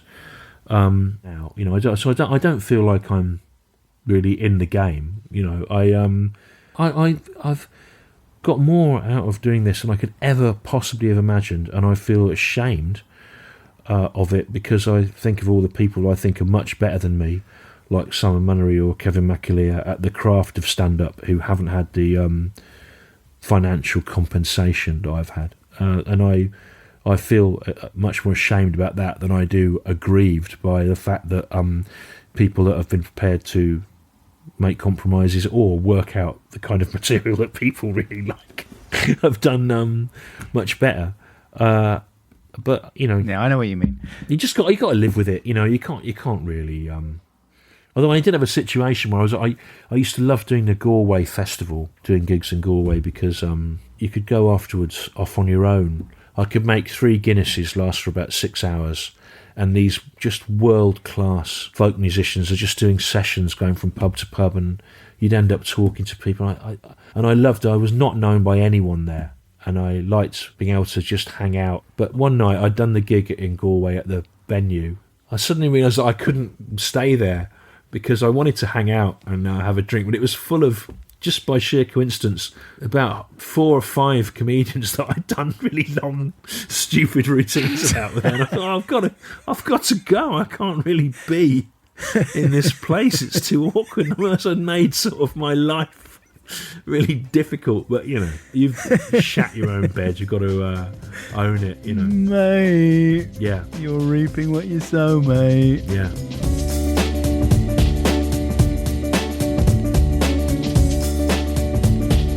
Wait. This is an advert for Squarespace. Welcome to the finale of Web Games with me, Jimmy Website. After 9 stupid weeks, we're down to just 2 contestants fighting to build their own website. The winner will be the one who loses the least amount of the world's most valuable commodities: time and patience. The websites must look professional and be easy to maintain. How's it going, Abby? Pretty good, Jimmy. I'm using Squarespace to build my website, because you can do a free trial there and experiment with a wide variety of great-looking templates, into which you can easily add text, pictures, and videos. How about you, Mike? I'm not using Squarespace. I'm trying to set up an online store. and it's making me sad. Oh, Mike, you're losing so much time. Your life is slipping away, dude. Brutal. I've just finished my free trial, and I love my Squarespace website, so I'm gonna buy it. Oh, I'm being asked if I have an offer code. I'm gonna type in Buxton.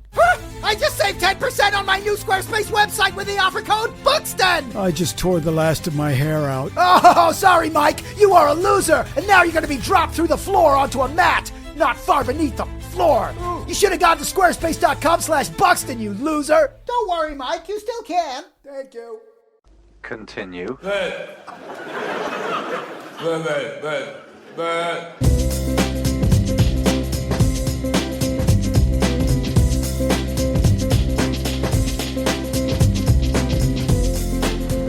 Hey, welcome back, Podcats. That was Stewart Lee, of course, and I'm extremely grateful to Stewart for making the time to talk to me. A reminder that his very enjoyable documentary King Rocker can be seen on Sky Arts on Saturday, February the 6th at 9 p.m. And I guess if you have Sky and it is after that date, you will be able just to call it up anytime you like and watch the living heck out of it. It's so cold that my fingers have lost all their feeling. You will also find a link to a Spotify playlist, which I mentioned I was going to put together, featuring some of Stewart's favourite songs by Robert Lloyd and the Nightingales, including the songs I played clips from. That's in the episode notes. In those notes, you should also find links to, among other things, well, there was a very brief mention by Stewart of the sketch I did years ago on a sketch program called Rush Hour back in 2007, in which I played a character called Rock Dad, based on my own experiences of being a bit of a dick when it came to listening to music in the car with my young children. One of those sketches was me censoring the lyrics to NWA's Fuck the Police, but I uploaded another one of those sketches, which I don't think was on YouTube previously, and I hope that it doesn't set off the BBC's copyright algorithm alarms and just immediately get yanked. Anyway, it's there for the time being. Also, you've got a link to that whole May bit from Content Provider, Stewart's recent special. There is a link to the Facebook page where you'll see, I think, the video for the Asian Dub Foundation song featuring Stewart. That was number 1, which I didn't realise. There is the video for Oh Superman by Laurie Anderson that we mentioned. A great video, and it is an amazing piece of music. Also in those links, a really good Radio 4 documentary that Stewart made in 2006 about the Pueblo clowns of New Mexico, who he went out and visited and talked with, and that was part of a whole program about the role that giving offence plays in comedy. There's also a couple of episodes of Lee and Herring's Fist of Fun, and This Morning with Richard Not Judy, and there's an episode of a series called Don't Get Me Started, in which Stewart was talking about the aftermath of the Jerry Springer the Opera court case. All that stuff and more you can also find on my website, adam-buxton.co.uk. At least they will be there at some point. If you're listening to this on the day that it plops, I might not have got round to it yet. It takes me ages. All this stuff takes ages. It takes ages. It's a young person's game, doing things online on your own. Anyway, if you do go to my website, you can sign up for the newsletter. If you scroll down to the bottom of the front page of my website, there is a place where you can sign up. I don't send out very many, but if you were already signed up earlier this month, you would have been the first to receive links to the David Bowie Ashes to Ashes clown suit story animation that was by the brothers McLeod and voiced by me, that I posted on YouTube on Bowie's 74th birthday. And that newsletter also contained links to the audiobook version of Animal Farm that I recorded towards the end of last year. George Orwell's 1945 novel, of course, and that was to tie in with the 60th anniversary of the Penguin Modern Classics series. And there's a clip of the audiobook. You'll find it in my most recent blog post there. So you can take a look and see if you prefer me having a go at George Orwell over the other versions of Animal Farm that are available in audiobook form. The most recent being one by Stephen Fry. But look, come on, you know what Stephen Fry sounds like reading books. He's really good, okay? Just lay off him for a while. Give Buckles a go. I do all the animal voices, turning it up to 10, as much as the producer would allow me. Anyway, investigate Animal Farm audiobook and sign up for newsletter. In other exciting news, I'm appearing in a new sitcom. It's not on TV or one of the major streaming platforms.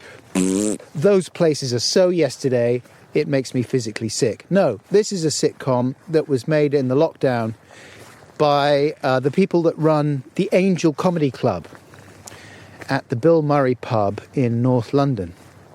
And it is about life in lockdown at the Bill Murray, and features remotely recorded appearances ingeniously woven into each episode from comedy superstars like Maria Bamford, James Acaster, Tim Key, Jamali Maddox, Nina Conti, and of course Adam Buxton. How did they get him? As well as a regular cast made up of Angel comedy regulars like Barry Ferns, Mark Silcox, Sunil Patel, James O'Donnell, and, quotes, octogenarian American comic Lynn Ruth Miller. Now, of course, Angel Comedy are just one of the hundreds of venues who are struggling to find a way through the effects of the pandemic, and you should, of course, support your local venue if you can. But I have a soft spot for Angel Comedy because I spent a few nights there back in 2019 reading a few bits and pieces to audiences, like really lovely small audiences, while I was writing my book. And that was not only very fun, but very helpful. And lots of comedians I know hone their material at Angel Comedy. I also have a very fond memory of taking my son to see his first live comedy show there. We saw Daniel Kitson doing a work in progress, and it was a wonderful evening that we will remember for the rest of our lives. Me and my son, that is. I don't know about Daniel Kitson. Anyway, look, to see episodes of the Angel Comedy YouTube sitcom and to help support Angel Comedy, visit their Patreon page. There is a link in the episode notes. Final thing this week, I mentioned on the Christmas podcast that I had been enjoying myself playing around on Logic Pro with a load of virtual synthesizers and noise-making plugins that were sent to me kindly by the people at Native Instruments. In return, I was happy to hand over the original stems for my Ramble Chat jingle. So that's all the Logic loops I used and all my layers of vocals, so that people can remix them by downloading the stems at Native Instruments' ADEFOPE page, which regularly runs remix competitions to help anyone who's interested get inspired and make music in a friendly and helpful community. And helpful, that is, not unhelpful. If you go to their ADEFOPE page, link in the notes, you'll be able to download those stems, fool around with Ramble Chat, and if you wish, enter the competition. 3 prize winners will have their remix played on this podcast and will receive big bundles of amazing Native Instruments software. Deadline for entries is the 15th of February 2021. You can find all the rules and listen to other people's Ramble Chat remixes on the ADEFOPE page. Check it out. Rosie, come on, let's head back. Oh, my fingers are painful. How are you, dog? I love you. Hey. Come on. Thank you, time. Thanks to Seamus Murphy Mitchell for his production support on this episode. Thanks to Matt Lamont, who edited the conversation with Stewart. The artwork for the podcast is by Helen Green. Thanks to Acast, and thanks most especially to you out there, and hope you're not being dragged down too badly by lockdown. Obviously, it was lockdown that encouraged me to start putting out episodes of the podcast a bit earlier than I was planning to do this year. So I've got a few bits and pieces in the locker which I will put out, as well as some new conversations that I'm in the process of recording. And I'll do my best to keep those regular for the rest of the lockdown. No, that's fine. You're welcome. Until next time, Huggles. I love you. Bye! I added one more podcast to the giant podcast bin. Now you have plucked that podcast out and started listening. I took my microphone and found some human folk. Then I recorded all the noises while we spoke.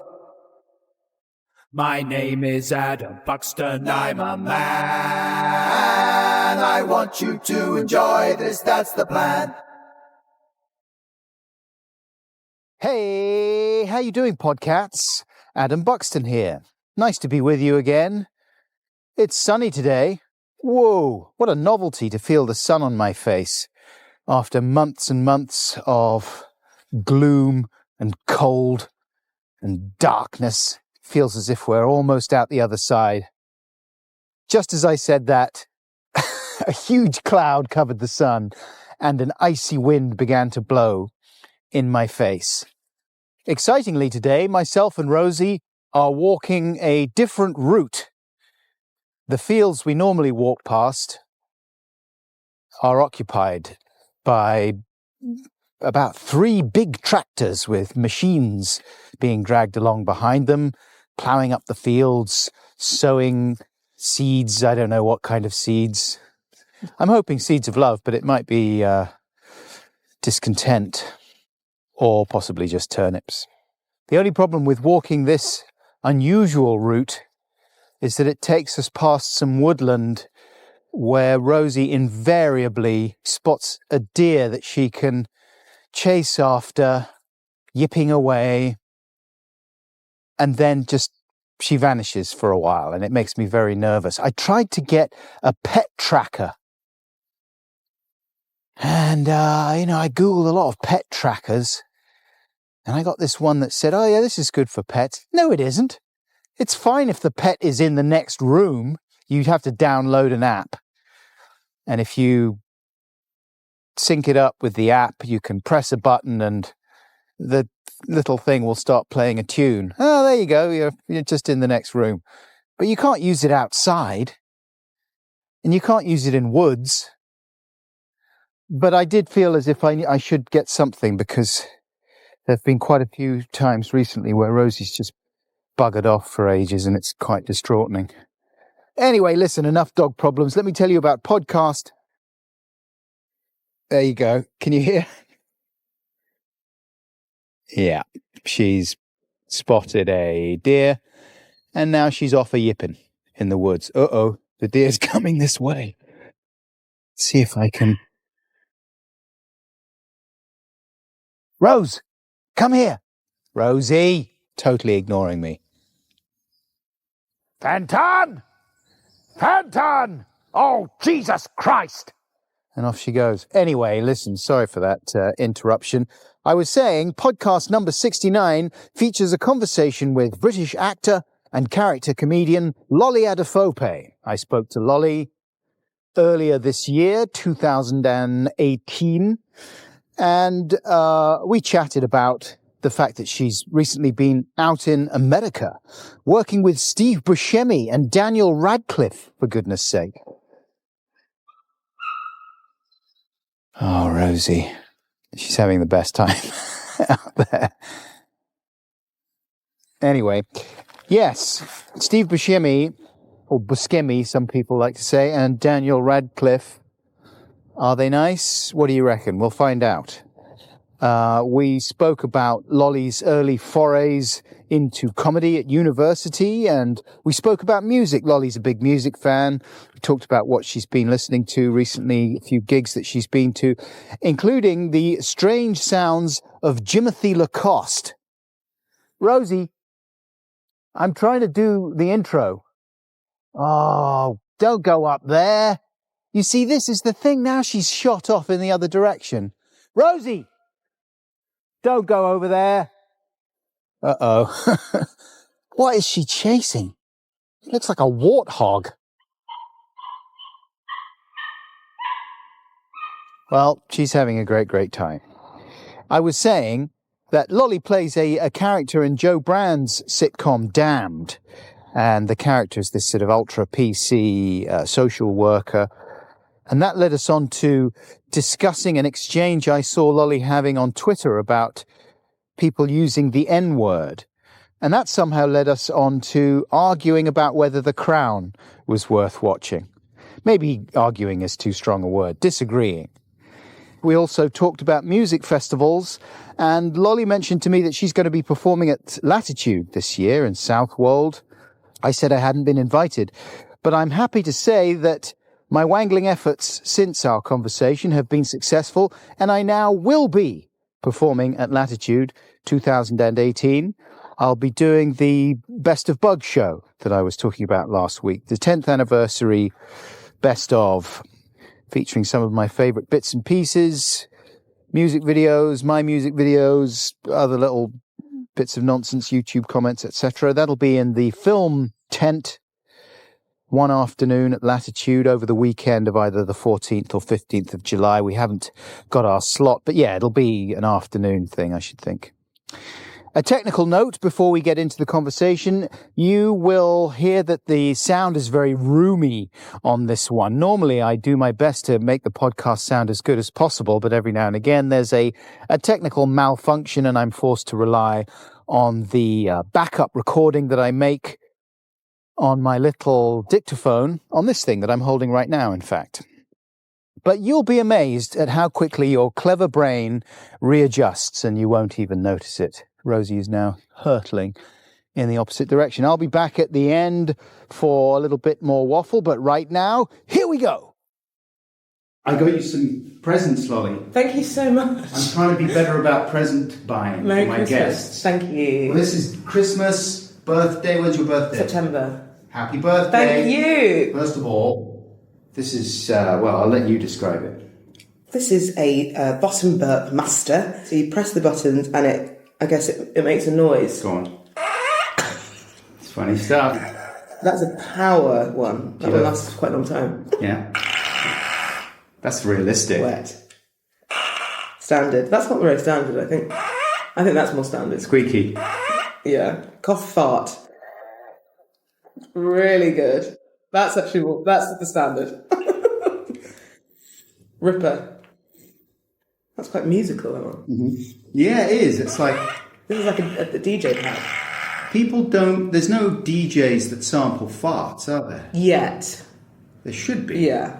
I mean, that is a big gap in the market. Yeah. Yeah, as it were. What's that guy, Deadmau5, who has that big thing on his head? Oh, It could be one of those kind of character guys. That's right, fart man. For gay. This is not a cool way to start, really. I'm going to put it to the side. It's disrespectful. But I like farts. Do you like farts? I love farts. I think it's good to be vulnerable at all times, and it's a chance to show your vulnerability, I think. And I can use this as a sort of punchline as well. Exactly. After I say something. I mean, that is the ultimate weapon. If I say something that dies in the room, I can be like... Yeah. I can't believe more comedians don't go on stage with a little funny sound maker. Well, I can do that now. Yeah. I have a preview on Monday for my Edinburgh show, and I have no material. 5 stars. Yeah. A Scotsman. 5 farts. A very entertaining fart. I got you a sheet of Adam Buxton Podcast stickers. Oh my God. They are designed by a brilliant artist called Helen Green. And I love them so much. I love stickers, don't Are these just coincidental things? Or is this based on... They are all... She came up with them all. They're all things that a nerdy listener to this podcast would know about. So read out and describe some of the things on there. Well, Dr. Buckles. Dr. Buckles. Thank you. Did it say thank you on there? Where's Yeah. Thank you. That's the thing I sometimes say. Yeah. It's People, exclusive you're to this known podcast. for that. Yeah. Was that the podcast where they say thank you? Yeah, at the end, at the beginning. My wife. My wife? Yes. Robot man? Jingles. Mm-hmm. Talking cat. Yeah. Hello, geezer, I'm pleased to see you. That's good, man. As you see, they're really... But by weird coincidence, it says Rosie on there. And Rosie is the name of the character that I just played. With Steve Buscemi? Yeah. So I looked at this and I was like, how did she know? Killer segue. Yeah. Rosie's my dog. I didn't want to talk about it, but... She's not mine. She's a free dog. But she's a dog in her own right. Yeah, she lives with us. And I love her so much. And she loves me, I'm pretty sure. I've heard that she does. I think she does. Yeah. I mean, there's a lot of chatter about if she doesn't love me, she's doing a fucking amazing impression of someone who thinks I'm brilliant. So, Steve Buscemi. Yes. Holy Moses. Tell me everything you can about that. Steve Buscemi was born in... he's from New York. Yeah. He's so cool. What's this project? It's called Miracle Workers. Yeah. And it's by Simon Rich. You know Simon Rich? How would I know him? He wrote Man-Seeking Woman. Yeah. And he has written some amazing short stories as well. A Brit or an American? American. Oh, he wrote for SNL. Do know. Yes, Yeah, I've heard. yeah. And he wrote a book called What in God's Name. And then this was made into this TV show called Miracle Workers, which is set in heaven. And Steve Buscemi plays God. And it's about him creating the earth and then realising that it's terrible and wanting to blow it up. And then some people who work in heaven convincing him not to. So the series is about them trying to save the earth, basically. Whoa. Can you say who you play? I play Rosie, who is God's assistant, and she hates her job because he's a moron, and she did all this training to get to this executive position and then has no use of any of her talents and skills. So she's just really bored and hates her life every day. But then, things develop as the show goes on. Is it a comedy? Comedy, yeah. Workplace comedy. So it's just sort of full-on comedy rather than a drama that has comedic elements? Yeah, comedy, yeah. Oh, good one. And what, half hours? Or? Yeah. Excellent. Yeah. They filmed loads of stuff in Atlanta, which is what I realised from going there. So you're on location in Atlanta, or was it a studio there? Studio. Okay. Yeah. It's really big for studios. And What's it like, the city? I don't. All I know about Atlanta is from watching a little bit of Donald Glover's show. Yeah. It's cool. It's quite liberal, I think, compared to the rest of Georgia. Fantastic restaurants, fantastic bars, quite religious. I think there are lots of places were closed on Sundays. Chick-fil-A famously closed on Sundays. But yeah, quite a cool, laid back city, I think. Right. I didn't really go to, because one of the drivers kept saying, do you want to go to the bad side? Why? I was like, maybe. Yeah. And I never actually went there. But I think that part is more like the Donald Glover part. Right. Maybe. Just cooler, I think. The bad side. Maybe it's just they just show really shit films the whole time. Yeah. It's just not great. Yeah. Everything's a bit rubbish. Yeah. So how long were you there? I was there for 2 months. Okay. But I came home for Christmas for a few days. But yeah, 2 months in a hotel. Nice hotel? Lovely hotel, but just quite mad to live in a hotel for 2 months. Yeah. Obviously very grateful to be doing it. Sure. But check your privilege. Yeah, exactly. I love my job. But I would just order room service all the time. Oh, really? Because I didn't have a cooker or anything. Was it all on the production company? I had per diems each day, so I could splurge. Yeah. What's your favourite thing to order from room service? Well, every day I would call up, and I think they started to know me as the woman who lives in this hotel, Anna Partridge, and I would call up and be like, what's the soup of the day? And they would say something horrible. And it's the soup du jour. And I'd be like, oh yeah, okay, yeah, no, can I have the chicken burger, please? And chips as well. Yeah, and not soup, because I didn't actually want the soup. So I wanted to ask what the soup of the day was. I wanted to ask to pretend that I wasn't going to have exactly what I always had. Yeah. And then there was one day actually when the woman who brought up my food was like, I always speak to you and I just had to come up and see what you look like. Oh, that's nice. Just the crazy lady who lives there and doesn't do anything. Yeah. But it was really fun. Oh, yeah. man. I'm so unadventurous. I always just order exactly the same. What you get? I find it's generally... From hotel to hotel? Especially if I'm in an American hotel. If I'm in an American hotel, the safest bet is usually a club sandwich. Sure. Yeah. But I don't like it. I really want some integrity from Not the sandwich. sloppy. Yeah. I don't they're want always some sloppy. fucking thing that just falls apart. Totally. And they might stick a little yellow plastic sword in the top. Yeah. That's not fooling anyone. You need to take it out. Yeah, I need to take it out because I generally have to remove half of the bullshit that they've put in there. Yeah. I don't like the tomatoes. I'm too fussy. No, yeah. But, I'm allergic to raw vegetables. Are you really? Yeah. That's not convenient. No, and when I was younger, nobody believed me because I was like, I just want to eat chocolate and sweets. Whoa. Yeah. So what happens to you if you eat raw vegetables? It depends on the vegetable. If it's not too bad, I'll just get very itchy around the mouth and throat and sort of do that kind of horrible noise where you kind of like try and scratch the back of your throat with your throat. Oh, yeah. Yeah, really horrible. And if it's very bad, then I will just throw up. Which is actually not that bad because then it's just done. But So it's you're not okay if they're cooked? Yeah, if they're cooked and peeled. I think it's something to do with the peel, but it's also something to do with the pesticides. But it still happens when I eat organic vegetables. So I think organic vegetables are a scam. Yeah, it's all made up. You just they're such a scam that makes you puke. Yeah, exactly. I'm so woke that I can't eat them. Yeah. I'm allergic to hypocrisy. That's tough. So, man, how was Steve Buscemi? So great, so cool. Did you like his stuff already? Yes, yeah, big fan. Yeah. He was he wasn't in any way intimidating, but I was intimidated because he's so cool. Yeah. Great. What's your favourite thing that he's done? Or one of them? I mean, this is not a good example, but I thought he was really funny in Billy Madison. He's quite good in those Adam Sandler things, isn't he? Yeah. I think that was the first time that I was like, who is this guy? Yeah. When I was younger, being like, when he puts the lipstick on at the end, I was like, Yeah. this is amazing. And great in The Death of Stalin as well. Oh, God, yes, he was So really great. good. Yeah. That film really stayed with me. You know what I mean? I thought about it quite a bit. Yeah. It really conjured The ending. that atmosphere of paranoia. The ending, was shocking and bleak. Yeah.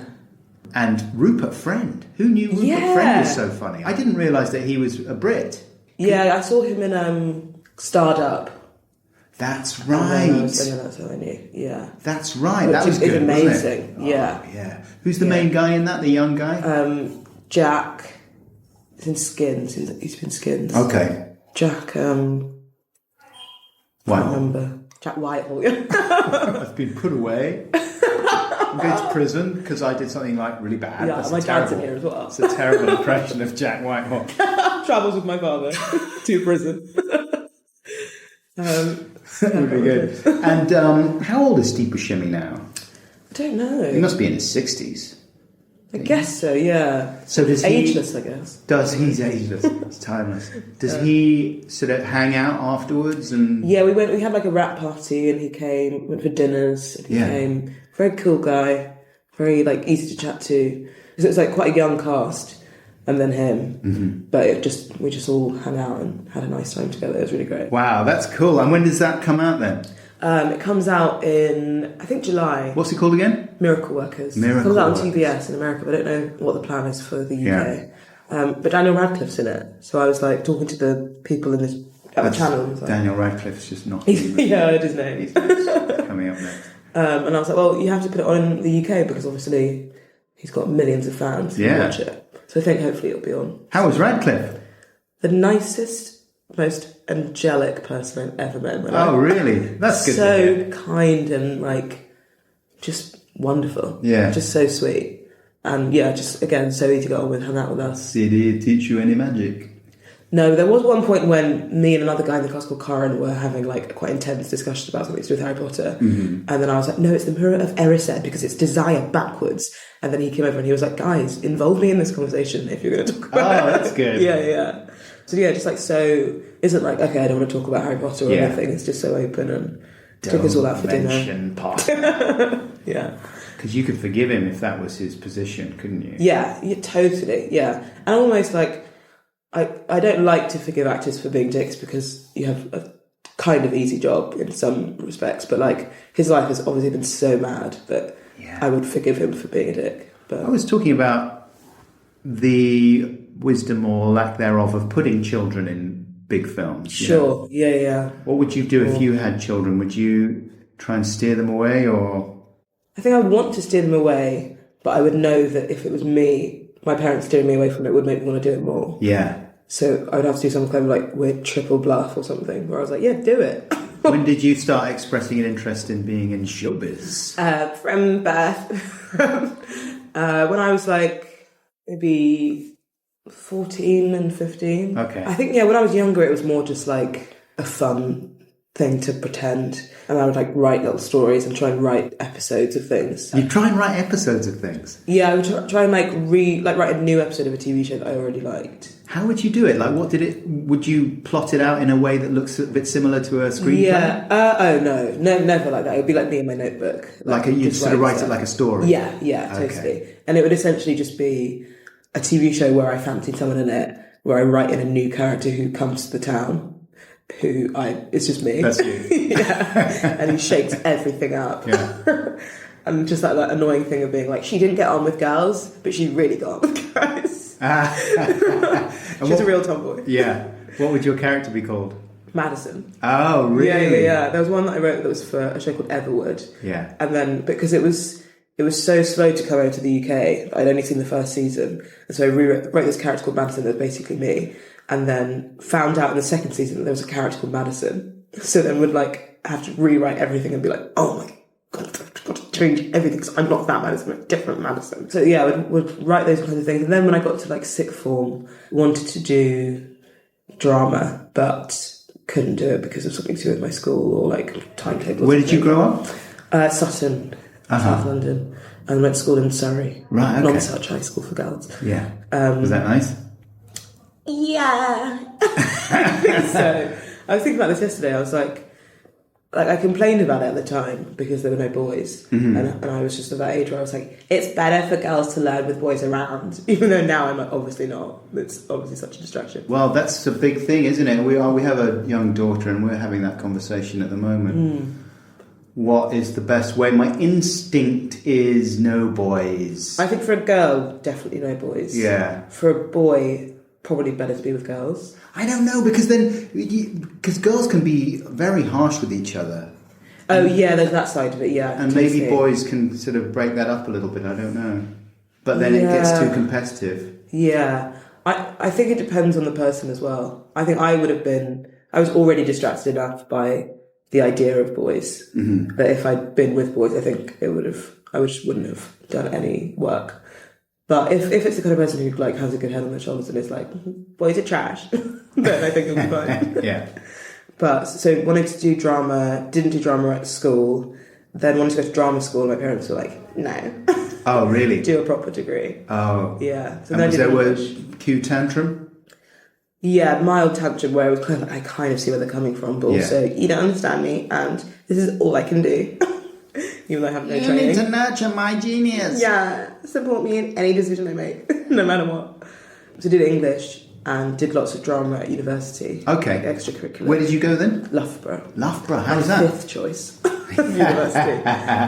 Loughborough was fine. I feel like Loughborough's, I don't know anything about Loughborough, but it sounds like one of the good ones. It's a good university, yeah. It's very laddie. Okay. And when I arrived, I wanted to be like this arty indie person, and I was like, this is not my place.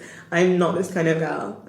Come and join the sexual harassment fraternity. Yeah, exactly. Right. Yeah, it was like a fraternity, the whole university. I think it's like 70% boys or something. Yeah. Holy Moses, that's a lot. Some of the halls, my hall was definitely like 70% boys, but did lots of drama at university. And because I wanted to go to Cambridge, didn't get in, and then was like, what am I going to do now? How am I going to be in the footlights if I don't go to Cambridge? Oh, was that your plan? Yeah. Right. Just do that. Just get in and then be a comedian and then everything will be fine. Yeah. Well, it's worked for quite a few people. Yeah, exactly. It works. It does. So then went to Loughborough, realised that there was no like Loughborough equivalent. But then this group of third years when I was in first year started up this new sketch group and held auditions, and I was like, this is fate. This is what I'm meant to do. So then I got into that sketch group. Then they all left at the end of third year and were like, bye. Yeah. And then I was like, okay, I've got to like continue it somehow. So then me and my friends kept it going. But we never went to Edinburgh or anything because there was just no culture of it at Loughborough, so we didn't really know what we were doing. Yeah. We tried one year and we applied, and then we realised that our venue was like in Glasgow, and it was at like 1 a.m. and we were like, should we not do this? Because the show was also very bad. And then What was the show? Sketches? It was sketches. We were called the Loughborough Players. Okay. I came up with the name. Very nice. And then actually one year we were called Guys and Lols. And it was 4 guys and me. That's quite good. And then we did a sketch show at Loughborough that went really well. And then we did one planning for Edinburgh that was just because I was going up to Edinburgh in my holidays and seeing like the Bristol reunions and seeing all of these like cool groups, and then coming back to Loughborough and being like, guys, actually our stuff is not good. We really need to like buck up our ideas. And then basically waited until I'd left and then started doing it myself. Yeah. Did you find it nerve-wracking, all that stuff? At university, I don't think I did. I think it was basically a blessing that I didn't get into Cambridge, because nobody did comedy at Loughborough. People thought I was really funny because they were like, what? Yeah. Sketch comedy? Brilliant. So I was never really that nervous because there were no stakes and like there was no one else doing it. Right. So it was kind of There's fine. no one watching. No one watching, yeah. It's just me in a mirror crying. When I started doing it myself, then that was when I was nervous. Yeah. Yeah. And you started with characters, did you? Yeah. Did you ever Yeah. do straight stand-up? Never. Right. No, too scared.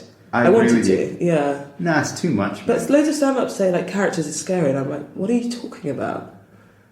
Well, I don't. stand-ups have their own protection systems, don't they? All their little ticks and... you Yeah. know, Dave Chappelle, when he leans forward and drops his mic on his leg and stuff like Yeah, that. It's all part of who they are. of his little defensive system. Sure. The really good comedians, you don't notice it, but they're all techniques for putting a barrier up between them and the audience. Yeah. Without making it look that way. But yeah, that's what you want to do. That's exactly what I was like. I was like, there's Yeah. no way I'm going to go on there and be myself. 'Cause Yeah, it'd be exactly. tragic. And what if they hate me? Yeah. Whereas if they hate, because all of my characters are like, I don't really do likeable characters. Uh-huh. They can be likeable in some senses, but the main question They're is that they're really annoying. Yeah. So it was always like, well, it's fine because they dislike the character, and so do I. Exactly. And it's kind of, like you're like bonding with the audience by having this shared thing to hate. Whereas even if I did do stand-up, it would still be a version of myself, but I would still be too scared to do that, I think. Yeah. Like this. Fuck's sake, man, you're amateur. Seriously, man, you and me, we're fucking done professionally. What were you listening to when you came into the office here? Listeners, we are at the offices of a production company where Seamus, who helps me out with the podcast, works, and we're in their conference room here. It's a very nice office. It's not. There's many worse offices. And you had your headphones in Had my when you headphones came in. in. What were you listening to? I was Music or listening to podcast? Music. Yeah. King Cruel. King Cruel. Yeah. I just got that record. The Ooze. Yeah. Yeah. He's so an interesting good. guy, isn't he? Yeah. I was reading an interview with him the other day. What's his story? I don't know much about it. Southeast London, always lived there, kind of blew up and was hanging out with all these cool people, I think, and could have made an album with Kanye West or something, and they didn't want to. So is hip hop his background, or is sort of indie rock, or because like indie, sort of melancholic. Yeah, I think he reminds me of Beck. Did you ever with the Becks before your time? I guess I was into Beck a little bit. Right. Yeah, I think he's more of that kind of young, like almost perpetually 19, shoegazy London kind of. Trawling Southeast London pubs and like failed relationships. And have you ever seen him live? Do you go and see live music? Yeah, loads. Really? I go and see live music loads. I've seen him. I saw him at Primavera last year. And where's Primavera? Where does that Barcelona. happen? Oh wow! Yeah, it was so great. Amazing. It was really nice. Who else was playing? Solange. Okay, my son is into Solange. Love Solange. Yeah. She was great. I saw Kendrick Lamar the other day. Oh, wow. It was incredible. Where did you see him? At the O2 in Greenwich. Right. Yeah. It was spiritual. The stagecraft, the creative direction was amazing. It was like, because he's Kung Fu Kenny, so he had this whole story. Oh, no, I don't know much about him. I've got To Pimp a Butterfly, that's all I know. Listen to Damn, that's the new one. Oh, yeah. So he calls himself Kung Fu Kenny. So he had like these visuals of this story, of the story of Kung Fu Kenny and his quest. And then he had these dancers on stage who were like doing karate, but like dancing. Yeah. And like, it was just very epic and great. And very moving. And does he do bands? Into song bands? He does like non-cringe bands. Okay. Like just kind of like London. Yeah. Keeps it short. He doesn't go on a long ramble. Keeps it succinct. He's not like Mac DeMarco. No, he doesn't like take his top off. Right. Yeah, and roll around. Had you seen a show at the O2 before? I saw The Weeknd a few years ago, and Banks was supporting. Banks, I know Banks. Oh, Banks is great. Yeah, I'll make you a playlist. Please. Yeah. Is Banks a rapping person? No, Banks is a singer, a female girl. Oh, okay. Yeah, quite sad music. Yeah. Some of it's been used in Girls, that kind of. Right. And it's quite good, the O2, isn't it? I mean, the sound is really good. Yeah, it was really good. Because that's the problem with some of the enormodomes. Yeah. Are you having a chemical stimulant when you go to the gig? Are you having a little drink? Smoke? I had a little drink because it was just a normal Monday and I had to do some writing the next day. Sensible. But I think there were some people doing a little smoke. Right. You know, it would have been lovely to do a little smoke, but sure. It wasn't to be for me that night. I'm sorry. Thank you. But I'll tell you who you got me into. I was looking at one of your tweets. You know, can I ask, why don't you follow me on Twitter? Did you used to follow me and unfollow me because I said something uncool? I don't think so. All right. But I will never follow you now. No, you shouldn't. It'll be too weird. You shouldn't. If I find out that you are following me, I'm just going to start coming out with all my alt-right stuff. Yeah. That you've been saving up. Yeah. But on your Twitter feed, I saw you a couple of times mentioning this guy, and I thought, Timothy who Lacoste. the shit is that? Timothy Lacoste. Do you love it? So you tell me about Timothy Lacoste. I don't know much about Timothy Lacoste other than that he is the greatest musician of a generation. Have you heard Getting Busy? Did you listen to that one? Yeah. I mean, I listen to it every day. Tell my listeners, tell them the deal with Timothy Lacoste. Timothy Lacoste is a... He's 17, I know. Is he 17? Yeah, apparently. He was last year. Okay, yeah, he's very young. Yeah. I don't even know how to describe it. He wears red trousers. What, is he mixed race? I think he's Jewish. Okay. Yeah. Does that count? Yeah, I guess so. He lives in Camden. How do you know this? Because I read all about him. I got fascinated by him. He's a great dancer. Yeah. And does sort of dances on the top of a train and things, and nobody knows how. And he's I think he's from a sort of wealthy family, maybe. I think so. Yeah. So he's like a posh kid, but he's very posh. Yeah. But yeah, he wears these crazy red trousers. And I guess it's a character because his name is Timothy Lacoste. Right. So who the real guy is? Timothy Gonzalez. Really? Yeah. Wow. I've got all the info. Wow. And Getting Busy, you described the video for Getting Busy. Getting Busy is him sort of dancing in various locations by himself. Quite slow, but really impressive in a weird way. Him wearing these sort of small sunglasses and talk singing, suddenly being at the top of a bus stop dancing. There's one where he's on the back of a train or the same one, yeah. And is it CGI? I don't know. It can't be. It's real. It's real, but he's on the top of a train. He's hanging off the back of a Hammersmith and City overground tube. Yeah. Which is obviously well dangerous. Insane. Yeah. And he's at the top of a lamppost at one point. Yeah. The music is all very lo-fi, isn't it? He does it on an iPad, I think. But then I listened to it because there's a bit in the beginning of the video where it says, make sure you listen on good speakers to hear the heavy bass. Yeah. And then I did actually listen. Normally I did it, and then I listened because it's on Spotify now. Uh-huh. So I listened to it with really good headphones, and it is great. Is it really? The bass is so good. No way. Yeah, I couldn't believe it. I've got a little clip here. It's like my Getting Ready song now. This is... Getting Busy is funny.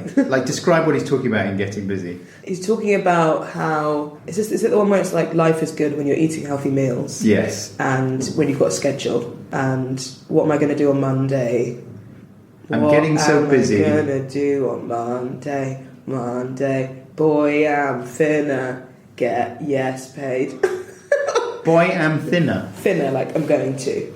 A sort of a hip-hop way of... I don't know what it stands for, but I'm finna do that. It's I'm gonna do that. Oh, finna. Yeah. Got you. Schedule's getting busy. Might have to hire a maid. Life is getting quite exciting. It's so good. It's a bit it's got the Mike Skinner feel about it, doesn't it? But it's way less. Parody. Yeah, it's way less accomplished. Yeah. One of the lyrics is, "Girl, watch my cool dance moves. We can dance and laugh like wealthy, happy, cool Jews. Yes. Yeah.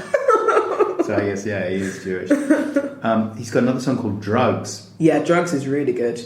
Drugs is him talking to a girl saying, don't take so many drugs. Yeah. Why you gotta do so many drugs? No, yeah. And it's an appeal to a lover, saying, stop, you're going too far. That was quite deep. Let's have a little clip. It's so catchy. Timothy Lacoste. Hold tight, Timothy. Like anyone, I mean, Jimothy is a good name. Yeah. We used to call each other Jimothy.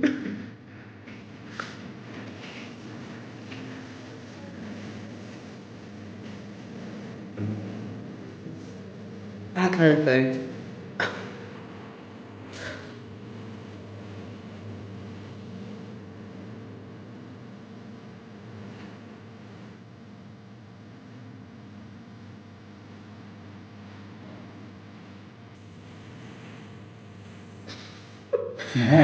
Oh, good. But he is upset about Xanax, especially. Oh, really? That's what she's taking, and he doesn't like I that. think that's what the kids are taking. Right. There's an epidemic. Wow. So I started reading. Where'd you get it from? Well, where'd you get it? You get it prescription. You get it prescription, yeah. Right. But you can get it off the dark web. Sure. Like No, pretty yes. much everything bad these days. And it's one of those things that parents are now hearing about because it's becoming a real massive problem. So it's Wow. It's now. Is it like an upper, or is it sleeping? No, it's a tranquilizer. Oh, wow. It's one of the benzodiazepine family, which includes Valium and Klonopin. And that's where you feel very blissed out. Yeah. So you take it for anxiety disorders, or it might be prescribed for anxiety disorders. And apparently these modern times we're living in, there's more and more people suffering from some form of anxiety disorder. What is there to be not anxious about? Yes, exactly. Is the question. Yeah. I mean, between Trump, nuclear war, what gender you are, what fight you got into on social media. I mean, God. Yeah, being shamed on social media. Shamed. Yeah. Judged.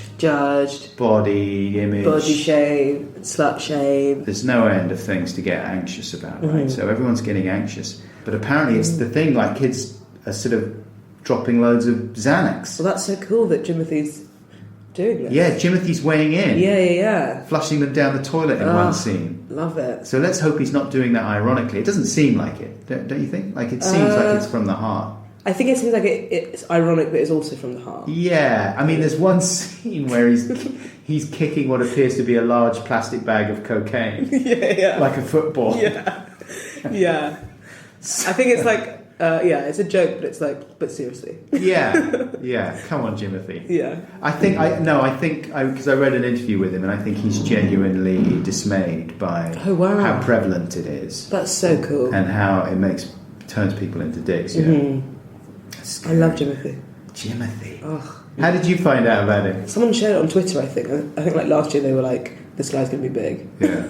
And then I just became obsessed with it. Right. And I've been waiting every day for it to come on Spotify, and finally it is. I hope he's at the festivals this year. Yes, right. Are you going to festivals? Going to Latitude. Are you playing there? Yeah. Are you playing there? No, haven't been invited. They've stopped inviting me. But I'm trying to wangle a invitation because my children want to go. Yes. Yeah. Take Xanax. Or we could do some sort of double act or something. Yeah. And then... What are you going to do? What do you do when you go to the festivals then? I don't really like performing for longer than 10 minutes, unless it's an hour. Quite right. But because I just find even if people like characters, to me the idea of someone doing a 5-minute character and being like, and now I'm going to do another one, and doing that 6 times is like, all right. Also, the changing gears is a bit angry, isn't it? Yeah. And I've never worked out the best way to go in between characters apart from lights down, lights up. I come back on with no costume. Have you seen Tash Dimitriou doing characters? Yes. Because she does that. I saw one thing. I don't know if she always does it, but she just talks about the fact that she's going to be a different character now. Oh yes, yeah. And it's quite funny. She just does it in a really weird way. It's funny. Yeah, I think if you make it naturalistic, that's probably the best way. But our festival, last year I did a guy who's like a political correctness guru who's teaching people how to be more politically correct. Right, because your character in the social workers thing, what's it called? Damned. Yes, Joe Brand's show. Yeah. She's a bit of a kind of social justice warrior, very judgy. Yeah, by the book of like being woke and being feminist. Right. But like has a good heart, but it's kind of just sort of textbook rather than common sense. Yeah. So this is it that sort of character then that you're doing? This guy is much worse than her. I think he's more like he says the N-word because he thinks that he's on the right side. So he's like, no, I'm like a lefty liberal guy, and like, these are the things you shouldn't say because they'll get offended, but these are the things you can say, and like, don't worry about this kind of thing. Yeah, I saw you having a back and forth on Twitter about the N-word, and it was in the wake of that Conservative whip who described the prospect of Britain leaving the EU without a deal as in the woodpile, the real N-word in the woodpile. Yeah, insane. Oh dear. They're like the audacity to be like, yeah, it's fine to say that. Yeah, the confidence. Yes, you tweeted. Someone needs to tell your boyfriend he doesn't actually need to say the N-word himself when discussing racism. Yes. And a fellow weighed in, a white bloke, middle-aged guy. Yeah. And he said, this is a dangerous idea. Using a word in a discussion of the word is not the same as using the word to mean what it means. And so then you had that big debate, which a lot of people are having these days, about like, well, is this a freedom of speech issue or what? Why aren't we allowed to say it? We're not racists. Yes. So why can't we use the word in a discussion of the word? Yeah. And you were just saying, no. It's just, because people are looking at it as why can't we say it rather than why do I want to say it? Mm-hmm. Like why would anyone want to say it? Like it doesn't make any sense. Yeah. I mean, if you can say the N-word, because all the people who were discussing it saying why should I not be able to say it weren't saying why can't I say this word? They were saying why can't I say it? So obviously there's a fear around the word. Yeah, and like just don't say it. Yeah. If you can get by saying the N-word, which everyone can all the time, and people are saying to you that this is offensive, then just listen to those people rather than like argue for something that you have no need for. Indeed. I mean, it's weird though, because I had this thing when I went on Richard Herring's podcast a while back, and I was telling a story about an altercation I had with a traffic warden, right? And he was a person of colour, he was like an Indian guy, and at one point it got really heated, and it was totally like we were not being abusive towards each other at all. We were just arguing about the fucking parking fine. But I was really angry, you know, and I was being a dick. I was just saying, you know, mate, get a proper job, being an absolute prick about it, you know. I was just saying, I was so furious. And he said at one point to some ludicrous thing that I said, he said, N-word, please. You know, that phrase. Right, yeah. And so I said, how dare you? How dare you use that language? I find that very offensive. That's totally unacceptable to use that word. But when I was telling the story on stage with Richard, I used the word. Oh, wow. By accident. It sort of came out because I was quoting it, right? Right. And as soon as I'd said it, I was like, oh, I said the word. Yeah. And the audience immediately chilled. Up. Yeah. Yeah. And so then we talked about it, and then we talked afterwards, like, do you want to cut the word? Do you want to beep it when it goes out in the podcast? And Rich was like, I mean, we do talk about it afterwards. It's kind of the point of that story. And I was like, yeah, but people will understand what the word is if you beep it. Yeah. It was really a tricky one. Yeah, that's odd. I think if you... Did you talk about afterwards how you said it and the audience tensed up?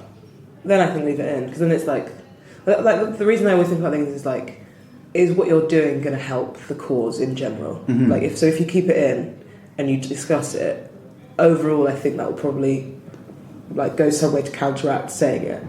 I think, but if you just leave it in and you don't talk about it, then that's bad. If it's sort of casually dropped, like people say this word, exactly. What's your policy then with hip hop? With the hip-hop community and the AS and AZ version of it as a kind of colloquialism amongst people of colour? I think that people should just stop worrying about what black people are doing in their own music, I think, and not equate hip-hop to a white person saying it or anyone else saying it. It's kind of like there are other problems that you can be dealing with rather than looking at black people and being like, can you guys stop saying that word, please? Because we're not allowed to say it.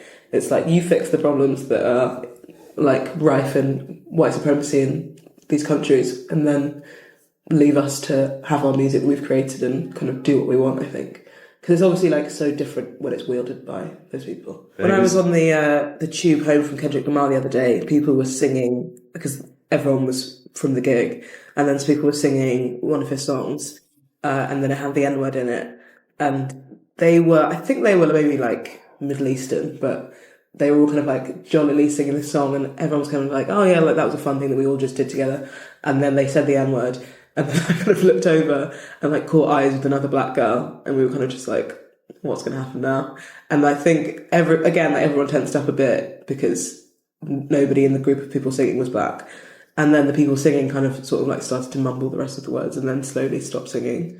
But I think like people just get caught up in the fun that they're having. Yeah. And then it seems like you're taking away their fun by saying that they shouldn't say the word. I guess the thing that was happening on your Twitter exchange was someone who didn't feel that they were racist. They didn't feel that they were part of the problem. And then they felt judged. Yeah, it's their own problem of them being insecure, I guess, in a way.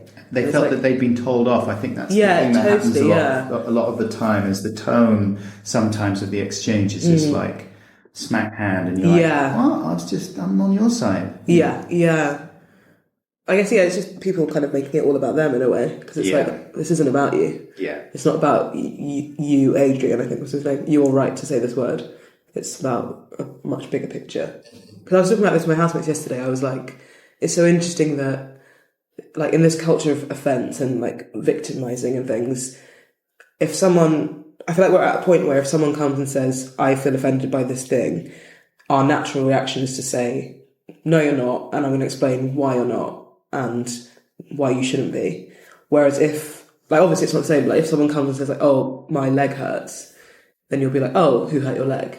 And I believe you that this thing happened. Whereas because we're not all on the same page of like our like life experiences and our like cultural backgrounds, it's just interesting and like kind of weird that our natural reaction is to go, hang on, no, actually, sorry, you can't be. Although if my children complain of their legs hurting, I do generally ignore them. You're lying. You're a liar. You just want some attention. That's your problem. How much do you talk about race in your live stuff? More now. Do you feel obliged? Not, well, kind of now I do. When I did my first Edinburgh show, I think because I'd watched so much comedy and was a huge fan and was really thinking about how I wanted to like make a name for myself doing comedy. So I planned out that I would do, my first Edinburgh show would just be a really stupid, silly character show. And then the reviews came out of the first show that were like, I really wish that she talked more about race. Like, that would have been really interesting to hear more about that. And her voice. Yeah. It was an audio review. They sent me a podcast.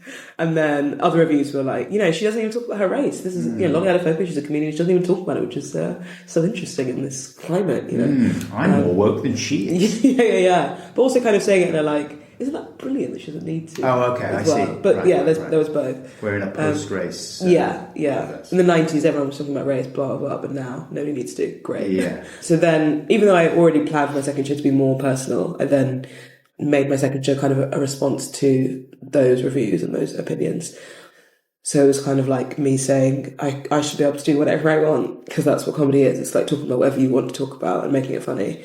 And if I do choose to talk about race, then that's fine. If I don't choose to talk about race, then that's also fine. And the show and the work should just be analysed for what it is rather than what it is. Yeah, and how funny it is. Yeah.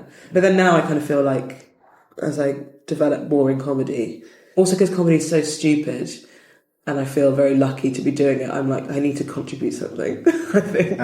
So if I just make people laugh, I think even though some people can do that, and that's great, I think part of me will think, you're very lucky to be doing this, Lolly. Right, so you feel like you need to contribute somehow to an important conversation. Yes, exactly. Because in the back of my mind, I'm always thinking, you should be working for a charity. Aha, yeah, I know that feeling. Yeah. I know, it's a weird thing about comedy, isn't it? You just think, this is bullshit. Yeah. But do you like silly comedy? Did you grow up liking silly comedy? Who were the people that you liked when you were... Loved Catherine Tate. Yeah. Loved like the Amanda Show. Have you watched the Amanda Show? No, what was that? That was like, it was on Nickelodeon. It was Amanda Bynes. And it was like her sketch show. And that was when I was like, that's what I want to do. What's she doing now then? She, I think, is having a very tough time. Oh, no, really? I think she went off the rails a bit. Because again, like, it was a child star. Too young, yeah. Yeah.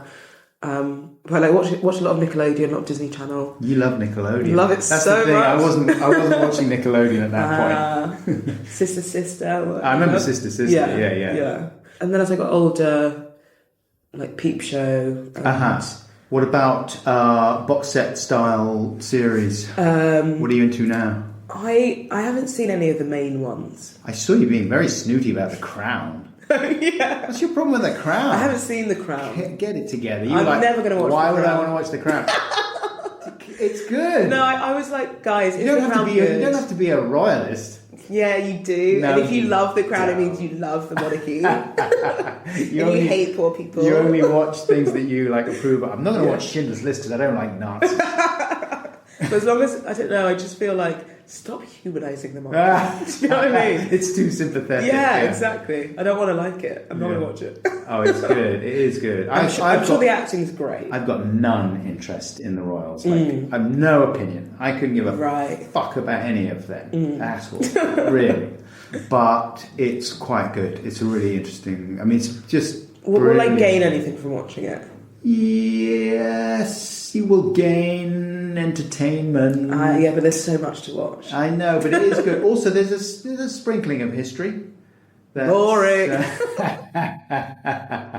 mean, they do mangle some of it, like the more interpersonal stuff there. I guess they're just making it up. But I challenge you, Lolly ADEFOPE, to watch it and not get something. I'll watch one episode. Come on. But I also, now that I'm so woke, when I watch programmes like that, I just get too angry. Yeah, I just feel that like people are watching it and sort of fetishizing like Downton Abbey and stuff like that. Oh yeah, well Downton Abbey's a different kettle of cod. Okay. I agree with you about that. Okay, cool. Yeah, I would have thought that was insufferable. Yeah. Plus Downton Abbey was pap. I mean, it was just like a soap. Yeah. The Crown's not like that. Okay. No, it's a different level. Okay, cool. Okay, I will try it out. I trust you. It is good because I had exactly the same thought. I was like, why would I want to lower myself into that pit of misery again? Because my wife used to demand that we watch Downton Abbey. Give me like something else. Dr. Foster. Have you seen Dr. Foster?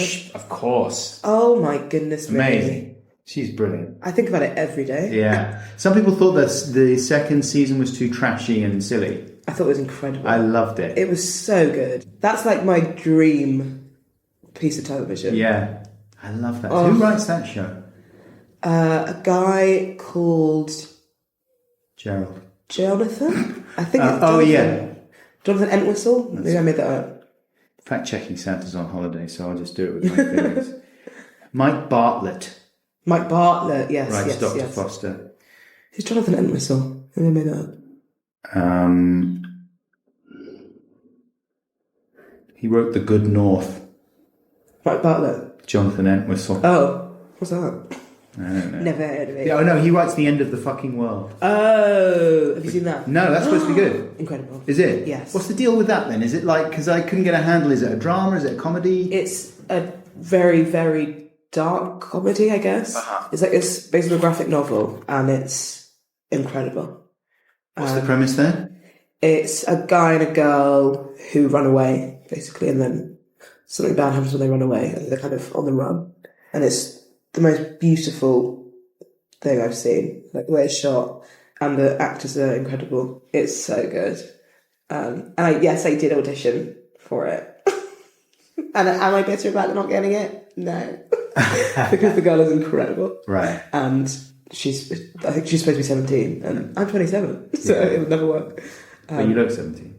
Thank you. How are you in auditions? I don't know. I like every time I do an audition, I think I need to revolutionise the way that I audition. Do you learn the lines? Yes, if I really want the part. Is that what you're supposed to do for auditions? I never know. Because it really depends. Sometimes I go in and they're like, here's a script. Obviously, we didn't expect you to learn it. And I'm like, yeah. I feel like in America, they expect you to know it. But I think sometimes in America they don't. Oh, really? Yeah, because they want you to kind of be more fluid. Okay. Sometimes they can send through about 6 scenes. Yes, yeah. On the Friday before you're going to do the audition. Yeah. And I just feel like, what's the benefit in... Because obviously I'll have time to learn it. Yeah. So there's no need for me to know it now. And sometimes I've had auditions where I haven't learnt it quite, and then I've got there and been like, "Oh, sorry, I can have a copy of the script," and they're like, "Oh, are you not off book?" yeah. When they don't offer you a script, that's when I'm like, "Ooh, horrible." I hope I never do another audition again. I've got you another gift. Thank you so much. I've got into buying people chocolates. Lovely. How are you with chocolates? Oh my goodness, this is so nice. An array of luxurious chocolates inspired by cocktails from around the world. Do you like cocktails from around the world? I love cocktails and I love chocolate. Bonus. Amazing. What kind of things in there? Look, read the book. Got some green ones, yellow ones, purple ones, Cosmopolitan. 2 versions of this classic cocktail. First from 1934 with gin, lemon juice, raspberry. I used to work in a cocktail bar. Did you? So did I should know that. Oh, really? Yeah. Whereabouts? Same one? All over the West End. I worked in quite a few cool. over about 5 years. Oh, nice. My lost years. And I loved it. It was a great job. job. I would make like 3 times the amount of the cocktail and be like, oh no, I've made too much. That's right. Or like, oh, I've made the wrong cocktail, I'll have to put that to the side for later. Strawberry, Sorry about that. Strawberry daiquiri. Strawberry daiquiri, I would always overmake that one. We had one called a Barry White, which was like What's in a Barry chocolate White? ice cream, Yeah. Kahlua, Frangelico. Frangelico. Hazelnut. Yeah. With the monks, that's what the monks like. Yeah. Hazelnut. I think I'm ready for Frangelico. Yeah. Frangelico and Kahlua are gorgeous. I went through quite a long Kahlua phase. White Russians and Black Russians. Yeah. So creamy, kind of. Yeah, although no, mainly Black Russians. Yeah, okay. Or even just Kahlua and Coke. Hey. Yeah. What's a Black Russian again? Oh, it's vodka and Kahlua. That's right. It's pretty hardcore. Yeah. I think I thought I was very sophisticated. Yeah. It does feel sophisticated. Yeah. I think so. Look at me. I'm like a evil leader of a corporation. I don't know. Prime Minister Theresa May. Yeah. That's what she has. What's her favourite cocktail, I wonder? Water. Frozen water. Water with the tears of children. Have one. Have one. Now. Eat one. Oh, my goodness. Do you mind if I have one? Please have one. Oh, they're very alcoholic. Are they? Oh, man. Hot toddy. That's what I'm going to have. Thank you very much. Thank you. One of the simplest drinks, the hot toddy, actually predates the term cocktail entirely. Oh, wow. Our unique take on this favourite blends our British spring honey, Scotch whisky, cloves, cinnamon and nutmeg with a warming caramel encased in a luxurious milk chocolate shell. And how does it taste? Like dog shit.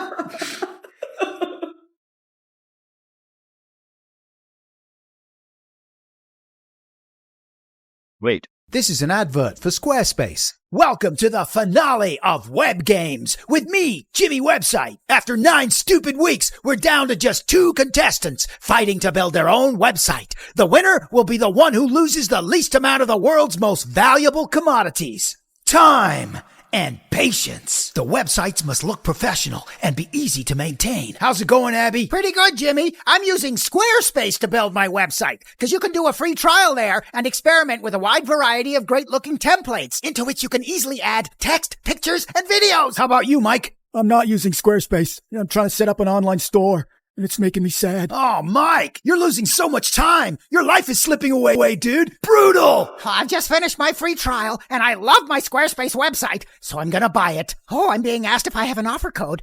I'm going to type in Buxton. I just saved 10% on my new Squarespace website with the offer code Buxton! I just tore the last of my hair out. Oh, sorry, Mike. You are a loser, and now you're going to be dropped through the floor onto a mat, not far beneath the floor. You should have gone to squarespace.com/Buxton, you loser. Don't worry, Mike. You still can. Thank you. Continue.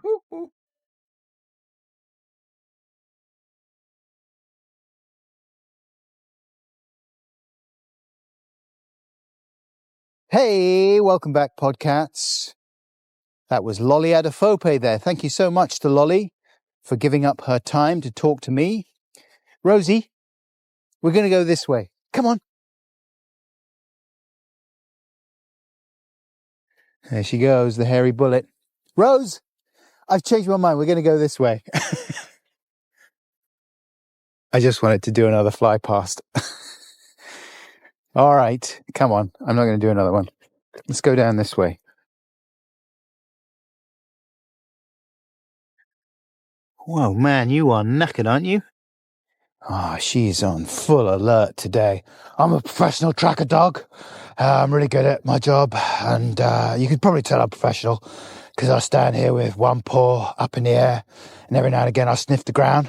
And that's what we do. What we're doing there is we're just getting a scent up in our nostrils, and that scent will tell us what's been there. Maybe it's a rabbit, maybe it's a deer.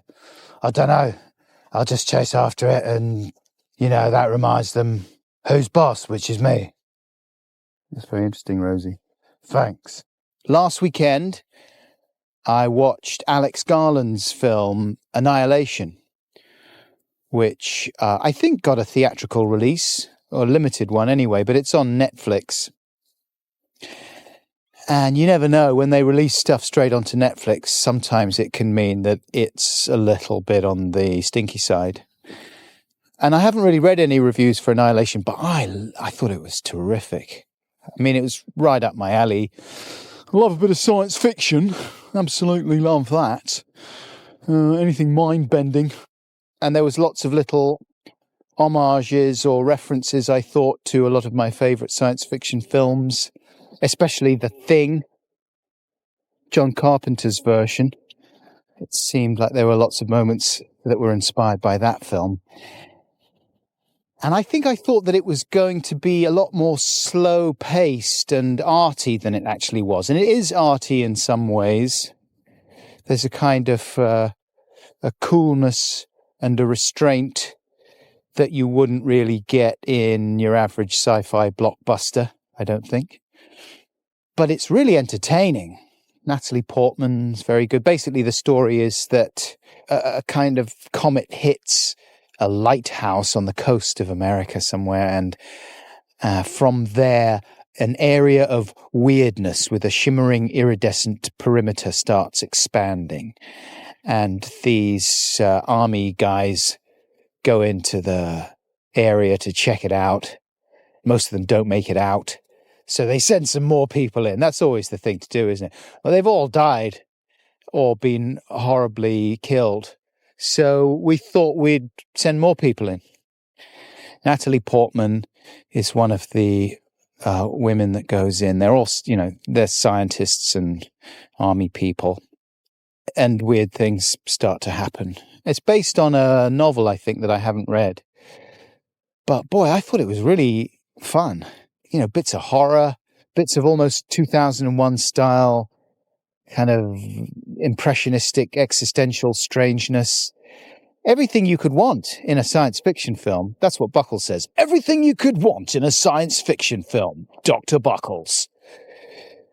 At the very least, worth a go, I would say. I thought it was terrific. And some really strange, shocking moments. It was a hoot. Rosie, come here. I don't know where she's gone. Let's just see if the tracker's got any idea where she is. View on map. Oh, it uses Bluetooth. When you're out of range, it will disconnect. Right, okay. I didn't read that part. Oh, man, I'm so thick. I hate myself. I thought I thoroughly read it, and it said it was suitable for pets.